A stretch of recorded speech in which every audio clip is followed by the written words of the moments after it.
கிறிஸ்தியேசுக்குள் அன்பாய் அழைக்கப்பட்டும் தெரிந்து கொள்ளப்பட்ட சகோதர சகோதரிகளே, நம்மளுடைய ஆவிக்குரிய வளர்ச்சிக்கும் நம்மளுடைய ஓட்டத்துக்கும் தேவையான ஒரு சத்தியத்தை தேவன் இன்று நாள்ல கூட நமக்கு கொடுத்திருக்கிறார். இன்னைக்கு பார்க்க போற பாடத்தோட தலைப்பு ஆவிக்குரிய ஜனிப்பித்துதல் அப்படின்ற ஒரு தலைப்பு. ஸ்பிரிட் பிகெட்டல் அப்படின்ற ஒரு வார்த்தை. இது நம்ம எங்கத்துல இருந்து தொடங்கலான்னு பார்த்தீங்கன்னா, இயேசு கிறிஸ்துவும் நிக்கோடிமஸ். இது நம்ம நிறைய வாட்டி இந்த சம்பவத்தை போய் நம்ம பார்த்துருக்குறோம். நிக்கோடிமஸ் வராரு இயேசு கிறிஸ்துவ சந்திக்கிறதுக்கு. அப்போ அவர்களுக்கு மத்தியில நடந்த அந்த சின்ன சில வார்த்தைகள். அதுல நிக்கோடிமஸ் கேட்கிறாரு இல்லைங்களா, நான் நித்திய ஜீவனை சுதந்திரிச்சுக்கணும்னா ராபி நான் என்ன செய்யணும்ன்ட்டு. அதுக்கு இயேசு கிறிஸ்து சொல்லும்போது, நீ ஒரு மனுஷன் மறுபடியும் பிறக்காவிட்டால் அவன் அந்த ஜீவனுக்குள்ள போக முடியாதுன்னு. அப்ப இவர் கேட்கிறாரு நிக்கோடிமஸ், நானு திருப்பி பிறக்கணும்னா அப்ப நான் என் அம்மாவோட வயித்துக்குள்ள போகணுமா அப்படின்னு கேட்கிறாரு இல்லைங்களா. அதோட அர்த்தம் என்னன்னு பாத்தீங்கன்னா, அம்மாவோட வயிறுன்னு சொல்லும் போது மீண்டும் கருத்தரிக்கிறதுக்கு தான் அதுக்கு பயன்படுத்தப்படுகிற வார்த்தை. இதை எப்படி கூட சொல்லலான்னு பாத்தீங்கன்னா, எம்பிரியோ அப்படின்னு சொல்லுவோம். ஒரு சின்ன கருவின் மூலியமாக கொஞ்சம் கொஞ்சமாக வளர்ச்சி அடைஞ்சு ஒரு குழந்தை எப்படி பிறக்குமோ அந்த மாதிரி நான் மீண்டும் ஆகணுமான்னு கேட்கிறாராம். இதுக்கு இயேசு கிறிஸ்து சொல்வார், நீ நிக்கோடிமஸ பார்த்து, நீயே நல்லா படிச்சு தெரிஞ்சவர், உனக்கு இது சொன்னா உனக்கு புரியலையா? இதே புரியலன்னா அப்ப பரலோகத்துக்குரிய விஷயங்கள் எப்படி புரிய முடியும்? ஆனா உண்மை என்னன்னு பார்த்தீங்கன்னா, இதுதான் உண்மை. எது உண்மை? கிறிஸ்துவும் இதத்தான் சொல்லின்னு வராரு. ஒருவன் ஆவினாலும் அப்புறமா ஜலத்தினாலும் பெறாவிடால் அப்படின்றார். அப்போ இந்த ஆவிக்குரிய ஜனிப்பித்துதலை தான் இன்னைக்கு நம்ம பார்க்க போறோம். ஒருத்தவன் ஆவினாலும் ஜலத்தினாலும். இந்த ஜலம் என்றால் என்ன நம்மளுக்கு தெரியும். அப்ப ஆவியில பிறக்கணுமா? அப்ப எப்படி ஆவியில பிறக்க முடியும்? அதுக்கு பதில் இயேசு கிறிஸ்துவே சொல்றாரு எப்படி ஆவியில பிறக்க முடியும். வசனத்தை வாசிக்கலாம். யோவான் 3ஆம் அதிகாரம் 5ஆம் வசனம். இயேசு பிரதியுத்தரமாக, ஒருவன் ஜலத்தினாலும் ஆவியினாலும் பிறவாவிட்டால் தேவனுடைய ராஜ்யத்திலே பிரவேசிக்க மாட்டான் என்று மெய்யாகவே மெய்யாகவே உனக்கு சொல்லுகிறேன். அப்ப எப்படி இந்த ஆவினால் பிறக்கிறது? அடுத்த வசனத்துல சொல்றாரு, மாம்சத்துக்குரியதை உருவாக்கும். அப்படின்னா மாம்சத்தின் படித்தான் நம்ம எல்லாம் பிறந்திருக்கிறோம். ஆனா ஆவியின்படி பிறக்கிறதும் ஒண்ணு இருக்கான். வாசிக்கலாம் 6ஆம் வசனம். மாம்சத்தினால் பிறப்பது மாம்சமாயிருக்கும், ஆவியினால் பிறப்பது ஆவியாயிருக்கும். இது ரொம்ப புரியாம இருந்துச்சு நிக்கோடிமஸுக்கு. இப்ப நம்மளுக்கும் ஒரு கேள்வி. மாம்சத்தின் படி நம்ம பிறந்துட்டோம். இது நம்ம இருக்கிறது மாம்சம். அப்ப எப்படி ஆவியின் படி பிறக்க முடியும்? அப்போ ஆவியின் படி பிறக்கணும்னா அது எங்க பிறக்கும்? நான் சொல்றது புரியுதுங்களா? மாம்சத்தில் பிறந்துட்டோம். நம்மள மாம்சத்தினால் பார்க்க முடியுது. இப்போ ஆவியினால் பிறக்கணும்னா அப்பனா ஆவியில் பிறக்கிறதையும் பார்க்க முடியணுமே. அப்ப ஆவியில பிறக்கிறதுனா என்ன? அத நம்ம எப்படி புரிஞ்சுக்கலாம்? அப்படின்னும் போது இதுக்கு என்ன பண்றாருன்னா, அப்போஸ்தலனாகிய பவுல் ஒரு விஷயத்த கொடுக்கிறார். ஆவியில பிறக்கிறது எப்படின்னு சொல்லி. இப்போ ஆவியில பிறக்கணும்னு நல்லா கவனிக்கலாங்க. இயேசு கிறிஸ்து ஆவியில் பிறந்தாரா இல்லையா? பிறந்திருக்கிறார். இப்போ நாம ஆவியில பிறக்கணும்னா யார உற்று கவனிச்சா நம்மளால அந்த ஆவிக்குரிய ஜனிப்பித்துதலுக்குள்ள போக முடியும்? யார கவனிக்கணும்னா கிறிஸ்துவை தான் கவனிக்கணுமா. வாசிக்கலாம். எபிரேயர் 12ஆம் அதிகாரம் 3ஆம் வசனம். ஆகையால் நீங்கள் இளைப்புள்ளவர்களாய் உங்கள் ஆத்துமாக்களில் சோர்ந்து போகாதபடிக்கு தமக்கு விரோதமாய் பாவிகளால் செய்யப்பட்ட இவ்விதமான விபரீதங்களை சகித்த அவரையே நினைத்துக் கொள்ளுங்கள். இங்க அவரே நினைத்து கொள்ளுங்கள்னு இருக்குது இல்லைங்களா. இதை நம்ம ஆங்கிலத்துல பார்த்தா, ஸ்கிரீனை பாருங்க, இப்ப உங்களுக்கு தெரியும். அதுல எப்படி வரும்னு பாத்தீங்கன்னா, keeping our eyes on Jesus. அதாவது நம்மளோட பார்வையை கிறிஸ்துவை கவனித்து பார்க்கணுமா. இது சில வேற வேற ஆங்கில டிரான்ஸ்லேஷன்ல இன்னும் நல்லா இருக்கும். ஃபிக்ஸிங் யுவர் ஐஸ்ன்னு இருக்கும். ஃபிக்ஸிங்னா என்ன அர்த்தம்னு பாத்தீங்கன்னா, அப்படியே ஃபிக்ஸ் பண்ணிடணுமா. நம்ம இயேசு கிறிஸ்துவ நல்லா கவனிச்சு பார்த்தோம்னா இந்த ஆவிக்குரிய ஜனிப்பித்துதல கண்டுபிடிக்கலாம். ஏன்னா என்ன சொல்றாருங்க, பரலோக ராஜ்யத்துக்குள்ள போனோம்னா இந்த ஆவியில பிறந்திருக்கணும் ரொம்ப முக்கியமாக. இத எப்படி நம்ம இயேசு கிறிஸ்துவோட நம்மளோட பிறப்பையும் கிறிஸ்துவோட இந்த ஆவிக்குரிய ஜனிப்பித்துதலையும் ஒப்பிட்டு பார்க்கிறது அப்படின்னா, இப்ப நான் உங்களுக்கு ஒரு சின்ன சாம்பிள் காமிக்கிறேன். அதை பார்த்தோன்னா புரிஞ்சுக்கலாம். ஸ்கிரீனை பாருங்க, தெரிய வரும். இயேசு கிறிஸ்துவோட பிறப்பு இதை நம்ம கவனிக்கணும். எங்கத்துல இருந்து எங்க வரைக்கும் பார்க்கலாம்னா, கிறிஸ்துவோட பிறப்பு முதல் அவரோட உயிர் தெழுதல் வரைக்கும் கொஞ்சம் கவனிக்கணும். அப்போ இத கவனிச்சா என்ன தெரிஞ்சிடுங்க, இயேசு கிறிஸ்துவோட பிறப்புல இருந்து உயிர் தெழுதல் வரைக்கும் நம்ம கவனிச்சா அவர் எப்படி எப்படியெல்லாம் இருந்திருக்கிறார், ஆவிக்குரிய இந்த ஜனிப்பித்துதல்ல கிறிஸ்து எப்படி இருந்திருக்கிறாருன்னு புரிஞ்சுக்க முடியும். இத அப்படியே எதோட சம்பந்தம் படுத்தி பார்க்கணும்னா, சபையின் பிறப்போட சம்பந்தப்படுத்தி பார்க்கணும். அதுதான் ஆவிக்குரிய ஜனிப்பித்துதல்.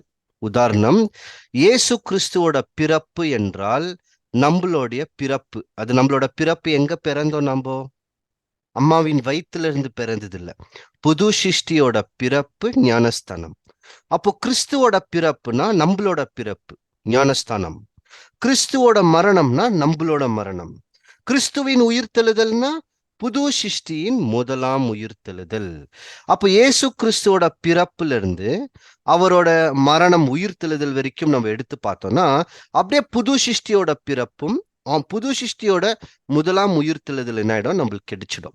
இதை நம்ம ஒரு முன் உதாரணமா வச்சுக்கணும்னா நம்மளோட வாழ்க்கையை எப்படி நம்ம அமைச்சுக்கலாம், இன்னும் சொல்ல போனா இந்த புது சிருஷ்டியோட வாழ்க்கை எப்படி அமைக்கப்படுகிறது அப்படின்ற விஷயத்த நம்மளால் கொஞ்சம் புரிஞ்சுக்க முடியும். இதுக்கு ஒரு சின்ன உதாரணம் இருக்கு. இயேசு கிறிஸ்துவோட பிறப்பு, கரெக்டா?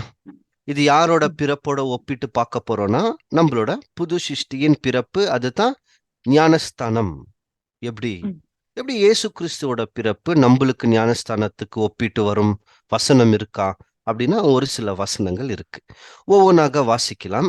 2 கொரிந்தியர் 5ஆம் அதிகாரம் 17ஆம் வசனம். இப்படி இருக்க ஒருவன் கிறிஸ்துவுக்குள் இருந்தால் புது சிருஷ்டியாய் இருக்கிறான், பழையவைகள் ஒளிந்து போய். எப்படி ஒருவன் கிறிஸ்துக்குள்ள இருந்தா புது சிருஷ்டியா இருக்கிறானா? இது எப்படி இருக்க முடியும்? கிறிஸ்துக்குள்ள போன உடனே புது சிருஷ்டி ஆயிட முடியுமா? ஆமா. ஏன்னா இதைத்தான் சொல்றார், உங்கள் ஜீவன் கிறிஸ்துக்குள் தேவனுக்குள் மூடப்பட்டிருக்கு, மறைக்கப்பட்டிருக்கு. அப்போ நம்ம ஞானஸ்தானத்துக்குள்ள போகும்போதே நம்மளோட ஜீவன் யாருக்குள்ள போகுதுன்னா கிறிஸ்துக்குள்ள போகுது. கிறிஸ்து தேவனுக்குள்ள இருக்கிறார். அப்ப நம்ம கிறிஸ்துக்குள்ள போகும்போதே நம்ம ஒரு புது சிருஷ்டியாய் மாறி நிற்கிறோமா? இது எப்போ தொடங்குது? ரோமர் 6ஆம் அதிகாரம் 4ஆம் வசனம். மேலும் பிதாவின் மகிமையினாலே கிறிஸ்து மரித்தோரிலிருந்து எழுப்பப்பட்டது போல நாமும் புதிதான ஜீவன் உள்ளவர்களாய் நடந்து கொள்ளும்படிக்கு அவருடைய மரணத்திற்குள்ளும் ஞானஸ்நானத்தினாலே கிறிஸ்துவுடனே கூட அடக்கம் பண்ணப்பட்டோம். அப்போ நம்ம எப்போ இயேசு கிறிஸ்துவோட அடக்கம் பண்ணப்படுகிறோமோ அப்பவே நம்ம ஜீவன் அவருக்குள்ள போகுது. அப்போ நம்ம மீண்டும் வெளியே வரும்போது ஒருவன் கிறிஸ்துக்குள் இருந்தால் அவன் புது சிருஷ்டியா இருக்கிறான். இப்போ புது சிருஷ்டியா வரான். அதனால தான் இயேசு கிறிஸ்துவோட பிறப்பும் நம்மளோட புது சிருஷ்டியோட பிறப்பையும் அங்கத்திலிருந்து நம்ம டைம் லைன் அங்கத்துல இருந்து தான் தொடங்கி ஒவ்வொன்றா பார்த்துன்னு வரும். அப்படியே கம்பேர் பண்ணினே வரும். எப்படி நம்ம பழைய ஏற்பாடும் புது ஏற்பாடு பார்க்கவே இல்லைங்களா, நிழல் பொருள். அந்த மாதிரி இயேசு கிறிஸ்துவின் வாழ்க்கையும் சபையும் பார்க்க போறோம். இப்படிதான் நம்ம கம்பேர் பண்ணி ஒவ்வொன்றாக பார்க்க போறோம். கிறிஸ்துவின் பிறப்பு, சபையின் பிறப்பு. இப்போ அதுக்கு இன்னொரு உதாரணம் கூட பார்க்கலாம். இயேசு கிறிஸ்து மாம்சத்தின் படி பிறந்தாரா? அவர் ஆவியின் படி தான் பிறக்கிறார். அப்போ புது சிருஷ்டி மாம்சத்தின் படி பிறக்குதா? கொஞ்சம் பாருங்க. ஆவியின் படி தான் பிறக்குது. அப்ப அதுல என்ன ஆகுதுன்னு பாத்தீங்கன்னா ஒரு பெரிய ஒற்றுமை நம்மளுக்கு கிடைக்குதா? எப்படி கிறிஸ்து மாம்சத்தின் படி பிறக்கலையோ சபையும் மாம்சத்தின் படி பிறக்கல. எப்படி கிறிஸ்து ஆவியின் படி பிறந்தாரும் அதே மாதிரி நாம் புது சிருஷ்டியும் ஆவியின் படி பிறந்துன்னு இருக்குது. இப்ப இயேசு கிறிஸ்து பிறந்துட்டார். பிறந்த உடனே இவங்க என்ன செய்யணும்னு பாத்தீங்கன்னா 8ஆவது நாள் எடுத்துன்னு போய் விருத்த சேதனம் செய்யணும். இப்போ இந்த விருத்த சேதனம் அப்படின்ற ஒரு பிரமாணத்தை தேவன் என்னத்துக்கு கொடுக்கணும்? இது அவசியமா இருந்துச்சு. ஆபிரகாம் கிட்ட கொடுக்கிறார். ஏன் கொடுக்கணும் ஆபிரகாம் கிட்ட அப்படின்னும் போது இப்போ இன்னும் ஆபிரகாம் காலத்துல நியாயப்பிரமாணம் கொடுக்கப்படலை. இந்த நியாயப்பிரமாணத்துல தான் அநேக விதமான தங்களை சுத்தமாக்கி கொள்ளுகிற பிரமாணங்களை தேவன் கொடுக்கிறார். அது மோசே காலத்துல தான் வருது. ஆபிரகாம் காலத்துல இன்னமும் கொடுக்கப்படல. ஆனாலும் தேவன் ஆபிரகாமோட ஒரு உடன்படிக்கை செய்யணும். நல்லா கவனிக்கலாங்க. தேவன் ஆபிரகாமோட ஒரு உடன்படிக்கை செய்யணும். அந்த உடன்படிக்கை யாருன்னு பாத்தீங்கன்னா ஈசாக்கு. இப்போ ஈசாக்கு பிறக்கிறதுக்கு சில நாட்களுக்கு முன்னாடி இயேசு கிறிஸ்து வருவார் மறுபடியும் ஆபிரகாமு கிட்ட வந்து. அந்த நேரத்துல ஆபிரகாமுக்கு எந்த பிரமாணத்தை கொடுத்துட்டு போவாருன்னு பாத்தீங்கன்னா இந்த விருத்த சேதனம் என்ற பிரமாணத்தை கொடுத்துட்டு போவார். ஏன் கொடுத்துட்டு போனோம் கவனிக்கலாம். தேவனோட ஒரு மனிதன் போய் உடன்படிக்கை செய்யறாங்கோ அல்லது தேவன் அந்த மனுஷனுக்கிட்ட உடன்படிக்கை செய்யறாங்கோ, அந்த உடன்படிக்கை நிறைவேற்ற போகிறதுனா அந்த மனுஷன் சுத்தமாக இருக்கணும் அல்லது தேவனுக்கு கீழ்ப்பட்டவரா இருக்கணும், கொஞ்சம் சுத்தமாகணும். இதை மோசையோட விஷயத்துல கூட அடுத்து கவனிக்கலாம். இப்போ ஆபிரகாமுக்கு அந்த மாதிரி எதுவுமே சுத்திகரிக்கிற ப்ராசஸ், அந்த நியாயப்பிரமாணத்துல சுத்தம் பண்ற மாதிரி ஆபிரகாம சுத்திகரிக்கிற மாதிரி எதுவுமே இல்லை. அப்போ மனுஷனோட உடம்புல இன்னும் சொல்ல போனா ஒரு ஒரு மனிதனோட உடம்பில் சரீரத்தில் இருக்கிற மிகவும் அசுத்தமான பகுதியை வெட்டி தூக்கி போட சொல்றார். இது எதுக்கு அடையாளம்னு பாத்தீங்கன்னா, அந்த மிகவும் அசுத்தமான பகுதியை தூக்கி போடுறதுனால இப்போ மனிதன் உடல் ரீதியாக சுத்தமாக்கப்பட்டிருக்கிறான். தேவனுக்கிட்ட போய் அந்த உடன்படிக்கையை பெற்றுக்கொள்ள முடியும். அதனால தான் இந்த சுத்திகரிப்பு நடந்த பின்பு தான் ஆபிரகாமுக்கு கொடுக்கப்பட்ட அந்த வாக்கு தத்தத்தின் பிள்ளையே வரார். புரியுதுங்களா? மோசே கூட அந்த மாதிரி தான். மோசே தேவனோட உடன்படிக்கை செஞ்சு அவர் எகிப்துக்கு போற வழியிலேயே வந்து நிக்கிறார். ஏன்னா தன்னோட பையனை அந்த உடன்படிக்கைக்குள்ள எடுத்துன்னு வரல. அவர் விருத்த சேதனம் தன் மனைவி செஞ்ச பின்னாடி தான் மோசையை போக விடுறார். இப்போ இந்த மாதிரி இயேசு கிறிஸ்து என்ன செய்யறாருன்னு பாத்தீங்கன்னா, 8வது நாள் விருத்த சேதனம் செய்ய போனோம். விருத்த சேதனம் என்றால் என்ன? ஒரு மனிதன் சுத்தமாக்கப்படுகிறான். புரியுதுங்களா? அவனோட சரீரத்துல இருக்கிற மிகவும் அசுத்தமான பகுதி எடுத்து போடப்படுகிறது. இது பழைய ஏற்பாட்டுல. இப்ப நாம கூட கிறிஸ்து மாதிரி புது சிருஷ்டியா பிறந்துட்டோம். எப்படி இயேசு கிறிஸ்து பிறந்தாரோ புது சிருஷ்டியும் ஆவியினால் ஜனிப்பிக்கப்பட்டிருக்கு. இப்போ கிறிஸ்து விருத்த சேதனம் செஞ்சிருக்கிறார்னா புது சிருஷ்டியும் விருத்த சேதனம் செய்யணுமா செய்யக்கூடாதா? அப்படியே நிழல் பொருள் வரணும். அப்போ இங்கேயும் என்ன நடக்குதுன்னு பாத்தீங்கன்னா, அங்க மாம்சத்தில் இருக்கிற மிகவும் அசுத்தமானதை தூக்கி போட சொன்னாரு. இங்க சிந்தனையில் இருக்கிற மிகவும் அசுத்தமானதை வெட்டி போட சொல்றார். இதுக்குதான் அப்போஸ்தலனாகிய பவுல் என்ன பேர் கொடுக்கிறாருன்னு பாத்தீங்கன்னா, இருதயத்தின் விருத்த சேதனம்ன்றார். ரோமர் 2ஆம் அதிகாரம் 29ஆம் வசனம். உள்ளத்திலே யூதனானவன் யூதன், எழுத்தின்படி உண்டாகாமல் ஆவியின்படி இருதயத்தில் உண்டாகும் விருத்த சேதனமே விருத்த சேதனம். இப்படிப்பட்டவனுக்குரிய புகழ்ச்சி மனுஷராலே அல்ல, தேவனாலே உண்டாயிருக்கிறது. அப்போ இப்பேற்பட்ட மனுஷனுக்கு கிடைக்கிற புகழ்ச்சி தேவனுக்கிட்ட இருந்தே வருதா? ஏன்னா இவர் எங்க விருத்த சேதனம் செஞ்சுட்டாரா?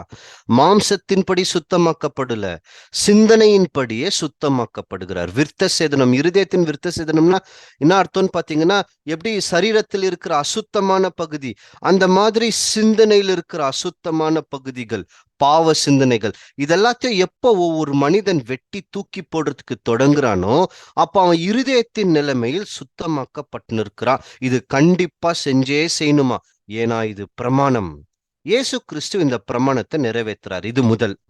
அப்புறமா பிறந்த கிறிஸ்துவை 8வது நாள் விருத்த சேதனம் செஞ்ச பின்பு நிறைய பேர் நம்ம என்ன நினைக்கிறோம்னா, இயேசு கிறிஸ்துவை 8வது நாளே ஆலயத்துக்கு கூப்பிட்டுன்னு போய் விருத்த சேதனம் பண்ணாங்க தானங்க. 8வது நாள் போல. எத்தனாவது நாள் போறாங்கன்னா 40வது நாள் தான் போறாங்க.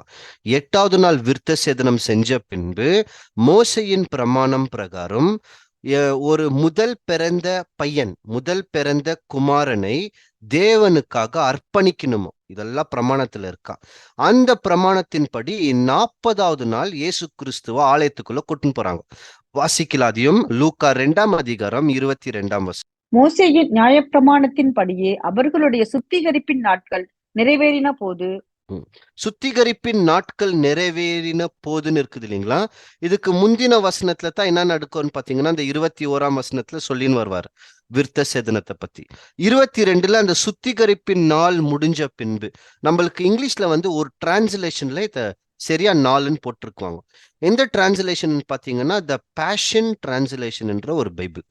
இதுல நம்மளுக்கு நேராக அந்த நாட்களே போடப்பட்டிருக்கும். 22ஆம் வசனத்துல நீங்க ஸ்கிரீன்ல பாத்தீங்கன்னா இப்ப தெரியும். 40 days after the birth of her son, Mary's time of purification had completed. So she came to the temple with a sacrifice according to the law of Moses. அதாவது 40 நாள் முடிஞ்ச பின்பு மரியாளோட சுத்திகரிப்பும் முடிஞ்சிச்சான் குழந்தை பிறந்த உடனே. அதுக்கப்புறமா தான் என்ன நடக்கிறாங்கன்னா, இயேசு கிறிஸ்துவை ஆலயத்துக்குள்ள கூப்பிட்டுன்னு வராங்க. ஏன் கூப்பிட்டுன்னு வராங்கன்னா, இப்போ மோசையின் பிரமாணத்தின் பிரகாரம் முதல் பிறந்த குமாரர்களை யாருக்கிட்ட அர்ப்பணிக்கணும்னா தேவனுக்கிட்ட அர்ப்பணிக்கணும், டெடிகேட் பண்ணுமா.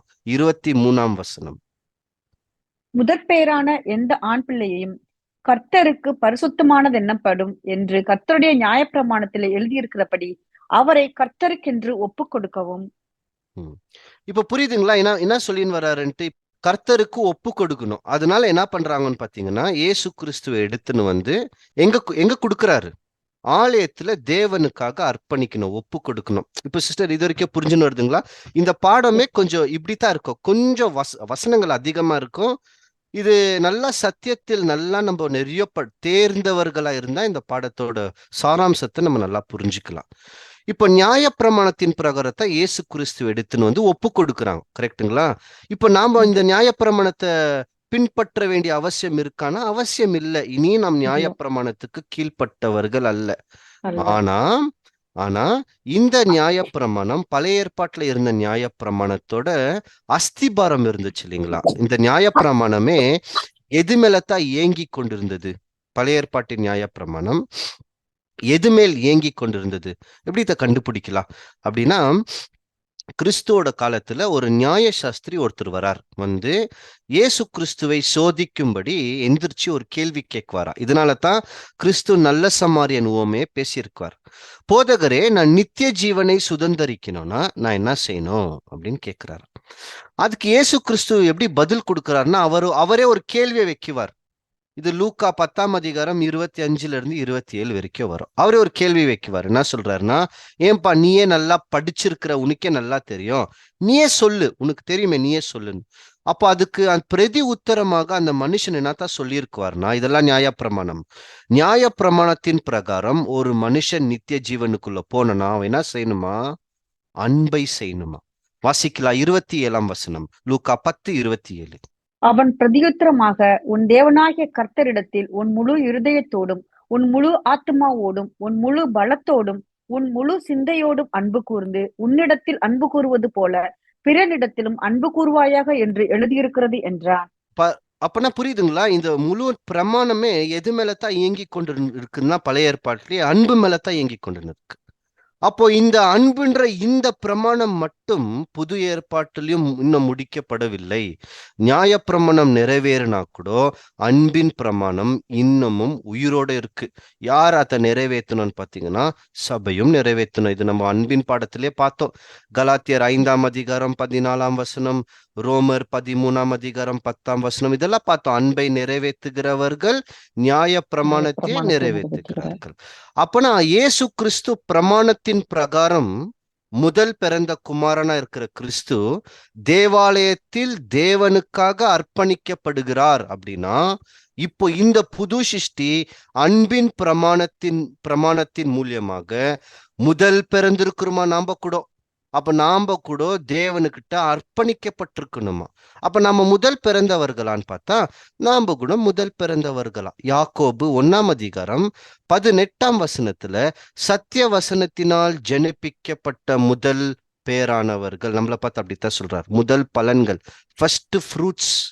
எதனால் ஜனிப்பிக்கப்பட்டிருக்கிறோம் பாத்தீங்கன்னா, சத்திய வசனத்தினால் ஜனிப்பிக்கப்பட்டிருக்கிறோமா. இப்ப புரியுதுங்களா? அப்ப நாம கூட யாருன்னு பாத்தீங்கன்னா, நாம கூட முதல் பேரானவர்கள். இப்போ இயேசு கிறிஸ்து முதல் பேரானவர். அவர் எங்க போய் அர்ப்பணிக்கப்பட்டார்? தேவனிடத்தில் அர்ப்பணிக்கப்பட்டார். இப்போ நாம முதல் பேரானவர்கள்னா நாம கூட தேவனிடத்தில் அர்ப்பணிக்கப்பட்டவர்களா இருக்கணுமா, இருக்கக்கூடாதுங்களா? இருக்கணும். அப்பதான் ஆவியில் பிறந்தவர்களா இருக்க முடியும். இதுக்கு பவுல் என்ன பண்றாருன்னா விஷயத்த சொல்றார், எப்படி நாம அர்ப்பணிக்கப்பட்டவர்கள்னு சொல்லி. 1 கொரிந்தியர் 15 3 விஷயங்களை சொல்றார். ஒண்ணு, உறுதிப்பட்டவர்கள். அப்படின்னா ஏதோ ஒண்ணு மேல உறுதி பட்டவர்கள் என்றும், அப்புறமா அசையாதவர்கள், நம்மள அசைக்கவே முடியாதான். அப்புறமா எல்லாவற்றிலும் கிறிஸ்துக்குள்ள முழுமையா இருக்குவார்களா. இதை கொஞ்சம் வாசிக்கலாம். 1 கொரிந்தியர் 15:58. ஆகையால் எனக்கு பிரியமான சகோதரரே, கர்த்தருக்குள் நீங்கள் படுகிற பிரயாசம் விருதாவாயிருக்கிறது என்று அறிந்து நீங்கள் உறுதிப்பட்டவர்களாயும் அசையாதவர்களாயும் கர்த்தருடைய கிரியையிலே எப்பொழுதும் பெருகுகிறவர்களாயும் இருப்பீர்களாக. இப்போ என்ன சொல்றாருன்னு பாத்தீங்கன்னா, கர்த்தரோட கிரியையில் எப்பொழுதும், இதுதான் முழுமையாகவா. உறுதிப்பட்டவர்கள் அப்படின்னா உறுதியா நிக்கிறவர்கள், அசையாதவர்கள், எந்த விதமான பிரச்சனையும் எந்த விதமான எது வந்தாலும் அசையாதவர்கள். எதுக்கு அசையாதவர்கள்? தேவனை விட்டு விலகாதவர்கள், எப்பொழுதும் தேவனோட வேலை செஞ்சு நிற்குவாங்களா. இதுக்கு பேர் தான் என்னன்னு பாத்தீங்கன்னா முழுமையான அர்ப்பணிப்பு, ஃபுல் டெடிகேஷன். இந்த முழுமையான அர்ப்பணிப்பு யாருக்கிட்ட வருதோ அல்லது கொஞ்சம் கொஞ்சமாக வந்து நிற்கோ, அவங்க எல்லாம் எந்த குணலட்சணத்துல மாறின்னு இருக்கிறாங்கன்னா, கிறிஸ்துவின் சாயலாக அந்த ஆவிக்குரிய ஜனிப்பித்ததல் ஓட அந்த அந்த சரீரம், இன்னும் சொல்ல போனா அந்த சிருஷ்டி கொஞ்சம் கொஞ்சமாக வளர்ந்துனே வந்து இருக்குதான். கிறிஸ்துக்குள் எல்லாவற்றிலும் வளர்ந்தவர்களாய் இருங்கள்ன்றார். இதெல்லாமே அந்த வளர்ச்சியோட கொஞ்சம் கொஞ்சமான தொடக்கமா. நம்ம ஆசாரிப்பு கூடாரத்துல ஒரு சின்னதாக ஒரு நிழல்ல பார்க்கலாம். இந்த ஆசாரியன் என்ன செய்வாருன்னு பாத்தீங்கன்னா, தூப வர்க்கத்தை எடுத்துன்னு வந்து போடணும் பலிபீடத்தின் மேல். இந்த தூப வர்க்கத்தை போடுறதுக்கு அவர் என்ன பண்ணுவாரு, போய் சாம்பிராணி எடுக்கணும். இந்த சாம்பிராணிய 2 கை முழுவதும் எடுக்குவாங்களாம். கொஞ்சம் கொஞ்சமாக அல்ல, 2 கை முழுவதும் எடுத்துன்னு வந்து அந்த தூப வர்க்கத்தின் மேல் போடணும். அதுக்கு பேர் தான் என்னன்னு பாத்தீங்கன்னா மாலா, அதாவது முழு அர்ப்பணிப்புன்னு பேர் கொடுக்கப்பட்டிருக்கு. வாசிக்கலாம் லேவியராகமம் 16ஆம் அதிகாரம் 12ஆம் வசனம். கர்த்தருடைய சன்னதியில் இருக்கும் பலிபீடத்தின் மேலுள்ள நெருப்பு தள்ளலினால் தூப கலசத்தை நிரப்பி பொடியாக்கப்பட்ட சுகந்த தூப வர்க்கத்திலே தன் கைப்பிடிகள் நிறைய எடுத்து திரைக்கு உட்புறமாக கொண்டு வந்து கைப்பிடி நெறிய எடுத்து 2த்தையும் எடுத்துன்னு வந்து திரைக்குள்ள வந்து அவங்க என்ன பண்ணுவாங்கன்னா அந்த தூப வர்க்கத்தை போடணும். அப்படி போடும் போது தான் அந்த தூப வர்க்கத்துல இருந்து வர அந்த வாசனை மகா பரிசுத்த ஸ்தலம் வரைக்கும் போகணும், அந்த புகை. அதுக்கப்புறமா தான் இந்த பிரதான ஆசாரனை உள்ள போக முடியும். இப்ப நம்மளோட ஜீவனும் அப்படித்தான் இருக்கு. முழுமையான அர்ப்பணிப்பான். இந்த முழுமையான அர்ப்பணிப்புன்ற சிந்தனைக்குள்ள கொஞ்சம் கொஞ்சமாக வருகிறவர்கள் கிறிஸ்துக்குள் கொஞ்சம் கொஞ்சமாக வளர்ந்துனே வராங்கன்ற ஒரு நல்ல அடையாளமா. அதுதான் நம்மளுக்கு இந்த வழியில காமிச்சுனே வரும் இந்த சத்தியம். இப்ப அடுத்தது இயேசு கிறிஸ்துவோட ஆலயத்துக்கு எடுத்துன்னு போய் கொடுக்கப்படுகிற அர்ப்பணிப்பு முடியுது. அப்புறமா என்ன நடக்குதுன்னு பாத்தீங்கன்னா, கிறிஸ்துவை சந்திக்கிறதுக்கு பாபிலோன்ல இருந்து சில ஞானிகள் வராங்க. இதெல்லாம் நம்ம பார்த்தோம், மேஜாயின்னு கூட சொல்லப்பட்டிருக்காங்க. அவங்க இயேசு கிறிஸ்துவை சந்திக்கிறதுக்கு வராங்க. இப்போ அவங்க சந்திக்கிறதுக்கு வரும்போது அவங்க கையில என்ன எடுத்துன்னு வராங்கன்னு பாத்தீங்கன்னா 3 விதமான பொக்கிஷங்களை எடுத்துன்னு வராங்க. அவங்க பொக்கிஷ பெட்டிகளை திறந்து காணிக்கைகளை எடுத்துன்னு வராங்க. பொன்னையும் தூப வர்க்கமும் அப்புறமா வெள்ளை பொலம் அப்படின்னு சொல்ற இந்த 3 பொருள்களை எடுத்துன்னு வந்து யாருக்கு கொடுக்குறாங்கன்னா கிறிஸ்துவிடத்தில் காணிக்கையாக கொடுக்குறாங்க.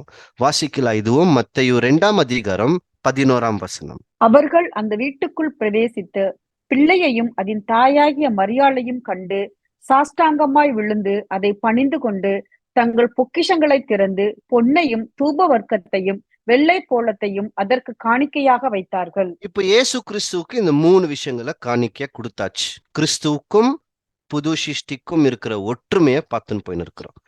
அப்போ கிறிஸ்துவுக்கு கிடைச்சிருந்துச்சுன்னா பின்னாடி வருகிறவர்கள், நம்மளுக்கு கிறிஸ்துனா தெரியலைங்களா, அபிஷேகம் பண்ணப்பட்டவர்.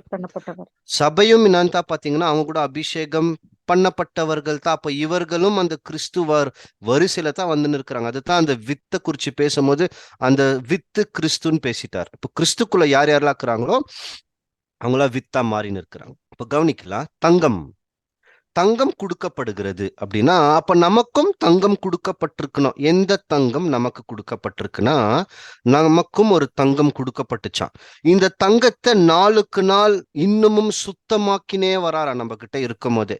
இந்த தங்கத்துக்கு தான் என்ன பேர் கொடுக்குறாருன்னு பாத்தீங்கன்னா விசுவாசம். 1 பேதுரு 1ஆம் அதிகாரம் 7ஆம் வசனத்துல அழிஞ்சு போகிற பொன் அக்னினால் சோதிக்கப்படும் போது அதை காட்டிலும் விலை உயர்ந்த நம்மளோட விசுவாசம், உங்கள் விசுவாசம் எவ்விதமாய் சோதிக்கப்படணும். அப்ப நம்மளுக்கு அடிக்கடி நம்மளோட விசுவாசத்துக்கு வர சோதனையே நன்மை தாவாம். ஏன்னா மேலும் நம்மளோட தங்கம் கொடுக்கப்பட்ட விசுவாசம், மகா பரிசுத்தமான விசுவாசம் மேலும் சுத்தம் படுத்தப்பட்ட நேர்க்கு. எந்த வகையில் இது இந்த வசனம் நமக்கு பொருந்தாத மாதிரி கூட இருக்கலாம். ஏன்னா சில பேர் இன்னைக்கு உடன்படிக்கை செய்தவர்களுக்கு அந்த விதமான சோதனைகள் கஷ்டங்கள் எல்லாம் வராது. நம்மளாம் கொஞ்சம் நார்மலா லைஃப்ல இருக்குவோம். ஆனாலும் நல்லா கவனிச்சு பார்த்தா வரும். எப்படி வரும்னா எங்கேயோ நம்மள தவற வைக்கிற மாதிரி சூழ்நிலைகள் வரும். எதை செய்யாதன்னு சொல்லியிருக்கிறாரோ அதை செய்யற மாதிரி சின்ன சின்ன சூழ்நிலைகள் வரும், கண்ணுக்கே தெரியாது, அதான் வந்து நிற்கும். இதெல்லாம் உற்று கவனிச்சா தான் தெரியுமா. இன்னும் வேறு சிலர்களுக்கு பார்த்தோம்னா இன்னும் சொல்ல போனா ஆதி திருச்சபைக்கும் கடைசி காலத்துல வர திருச்சபைக்கும் இன்னும் அதிகமா பொருந்தும். எப்படி பொருந்தும்? அன்றியும் தேவ பக்தியா இருக்க மனதா இருக்கிறவர்கள் துன்பப்படுத்தப்படுவார்கள் சொல்றாரு இல்லைங்களா? 2 தீமோத்தி 3:12 இது ஆதி திருச்சபையில இருந்தவர்கள் துன்பப்படுத்தப்பட்டார்கள். கடைசி காலத்துல இன்னமும் வரப்போற காலம் இருக்கு. அந்த காலத்துல வாழ்ந்துன்னு இருக்கிற திருச்சபை மக்களும் துன்பப்படுத்தப்படுவார்கள். அதுக்கு இடைப்பட்ட காலத்துல தான் நம்ம வாழ்ந்துன்னு இருக்கிறோம். ஏன் இந்த மாதிரி சோதனை வருதுன்னா, நாம் மேலும் விசுவாசத்தில் உறுதியானவர்களா இருக்கணுமா.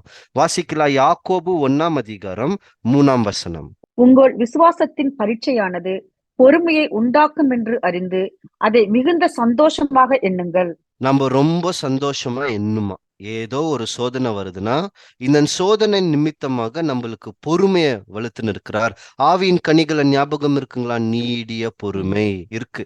அப்ப இந்த நீடிய பொறுமை வரணும்னா நீடிய தொல்லை வரணும். அப்பதான் நீடிய பொறுமைய கத்துக்க முடியும். அப்ப இதை என்ன பண்றாருன்னா அனுமதிக்கிறாராம். இந்த பொற்சருகியை தான் சபை அணிந்து கொண்டு ராஜாவிடத்தில் போவார்களா. இந்த தங்கத்துக்கு சங்கீதத்துல என்ன பேர் கொடுக்கப்பட்டிருக்கோன்னு பாத்தீங்கன்னா, பைபிள்ல இருக்கிற சுத்தமான தங்கத்துக்கு பேர் ஓப்பேரின் தங்கம். அந்த ஓப்பேரின் தங்கத்தை அணிந்து கொண்டு சபை போவாங்களாம். 45 சங்கீதம் 9. உமது நாயகிகளுக்குள்ளே அரசரின் குமாரத்திகள் உண்டு. ராஜஸ்திரீ ஓப்பேரின் தங்கம் அணிந்தவளாய் உமது வலது பார்சத்தில் நிற்கிறாள். யார் வந்து நிற்கிறதா? ராஜஸ்திரீ. அப்படியே நீங்க கீழே படிச்சுன்னு பாருங்க. ராஜகுமாரத்தியே கேள், உன் வீட்டையும் உன் ஜனத்தையும் மறந்து விடு, அப்போது ராஜா உன் மேல் பிரியமா இருக்குவார்லாம் சொல்வார். அதுக்கு முந்தின வசனத்துல தான் எதை அணிந்து கொண்டு நிற்கிறாங்கன்னா ஓப்பேரின் தங்கம். ஏன் மூணு விஷயம் கொடுக்குறாங்க இல்லைங்களா? இதுக்கும் ஒரு விஷயம் இருக்கு. எது நம்ம இப்ப பார்த்தோம்? தங்கம், தூபவர்க்கம், வெள்ளை போலம். அப்போ இந்த தங்கம் சுத்தமாக்கப்படுகிற விசுவாசம் நமக்கு வஸ்திரமாகவே மாறுகிறதா. இதனால தான் அந்த வெளிப்படுத்தல 12 பார்க்கும் போது கூட அந்த ஸ்திரீ கதிரவனை அணிந்து கொண்டிருந்தார். சூரியனோட நிறம் தங்கத்தை போல் ஜொலிக்கும். இப்போ இங்கேயும் என்ன தங்கத்தை அணிந்து கொண்டு போயின்னு இருக்கிறாங்கன்னா ஓப்பேரின் தங்கம். இத மல்கியா 3:3 பார்க்கும்போது இயேசு கிறிஸ்துவின் 2ஆம் வருகையை குறித்து பேசுற வசனம். இயேசு கிறிஸ்து 2ஆம் வருகையில வந்து உட்கார்ந்த உடனே அவர் தங்கத்தை போலவும் வெள்ளியை போலவும் புடம் போட்டுன்னு இருக்கிறார். அவரோட வேலை என்னன்னு பாத்தீங்கன்னா 2ஆ பிரிச்சுன்னு இருக்கிறார். ஒன்னு தங்கத்தை போலவும் இன்னொன்னு வெள்ளியை போலவும். ஏன் பிரிச்சுன்னு இருக்கிறாரா? அந்த வசனத்திலே சொல்றாரு பாருங்க, நீதியாய் காணிக்கைகளை செலுத்த வேண்டும் என்று. அப்பனா நாம கூட ஞானஸ்தானத்துல ஒரு பொருத்தனை பண்ணோம். ஞாபகம் இருக்குங்களா? தேவனே, உம்முடைய குமாரனோட சாயலாக நான் மாற முயற்சி செய்கிறேன் என்ற பொருத்தனை என்ற காணிக்கை நம்ம செலுத்தணும்னா நமக்கும் இந்த மாதிரி சில சூழ்நிலைகள் தேவைப்படுகிறது. அப்பதான் மேலும் சுத்தமாக்க முடியுமா. இது ஒண்ணு. அடுத்தது என்ன கொடுக்கிறாருன்னு பாத்தீங்கன்னா தூப வர்க்கம். இந்த தூப வர்க்கத்துல இருந்து தான் நல்ல நறுமணத்தின் வாசனைகள் தேவனோட பலிபீடத்தில் போகும். இத நம்மளோட வாழ்க்கையிலேயே தேவனுக்கு நற்கந்தமாய் மாறி நிற்கிறோமா பலிகளை செலுத்தும் போது, ஆவிக்கேற்ற பலிகளை செலுத்தும் போது. 2 கொரிந்தியர் 2:15. ரட்சிக்கப்படுகிறவர்களுக்குள்ளேயும் கெட்டு போகிறவர்களுக்குள்ளேயும் நாங்கள் தேவனுக்கு கிறிஸ்துவின் நற்கந்தமாய் இருக்கிறோம். ரட்சிக்கப்படுகிறவர்களுக்குள்ளேயும் சபை மத்தியிலும் சரி, கெட்டு போகிறவர்கள் உலகத்தின் மத்தியிலும் சரி, நல்லதே மட்டும் செய்வார்களா. அதனால தான் இவங்க தேவனுக்கு எப்படி இருக்கிறாங்கன்னா ஒரு நற்கந்தமாக, ஒரு சுகுந்த வாசனையா இருக்கிறாங்க. மீண்டும் இந்த ஆசாரியனை கவனிக்கலாம்.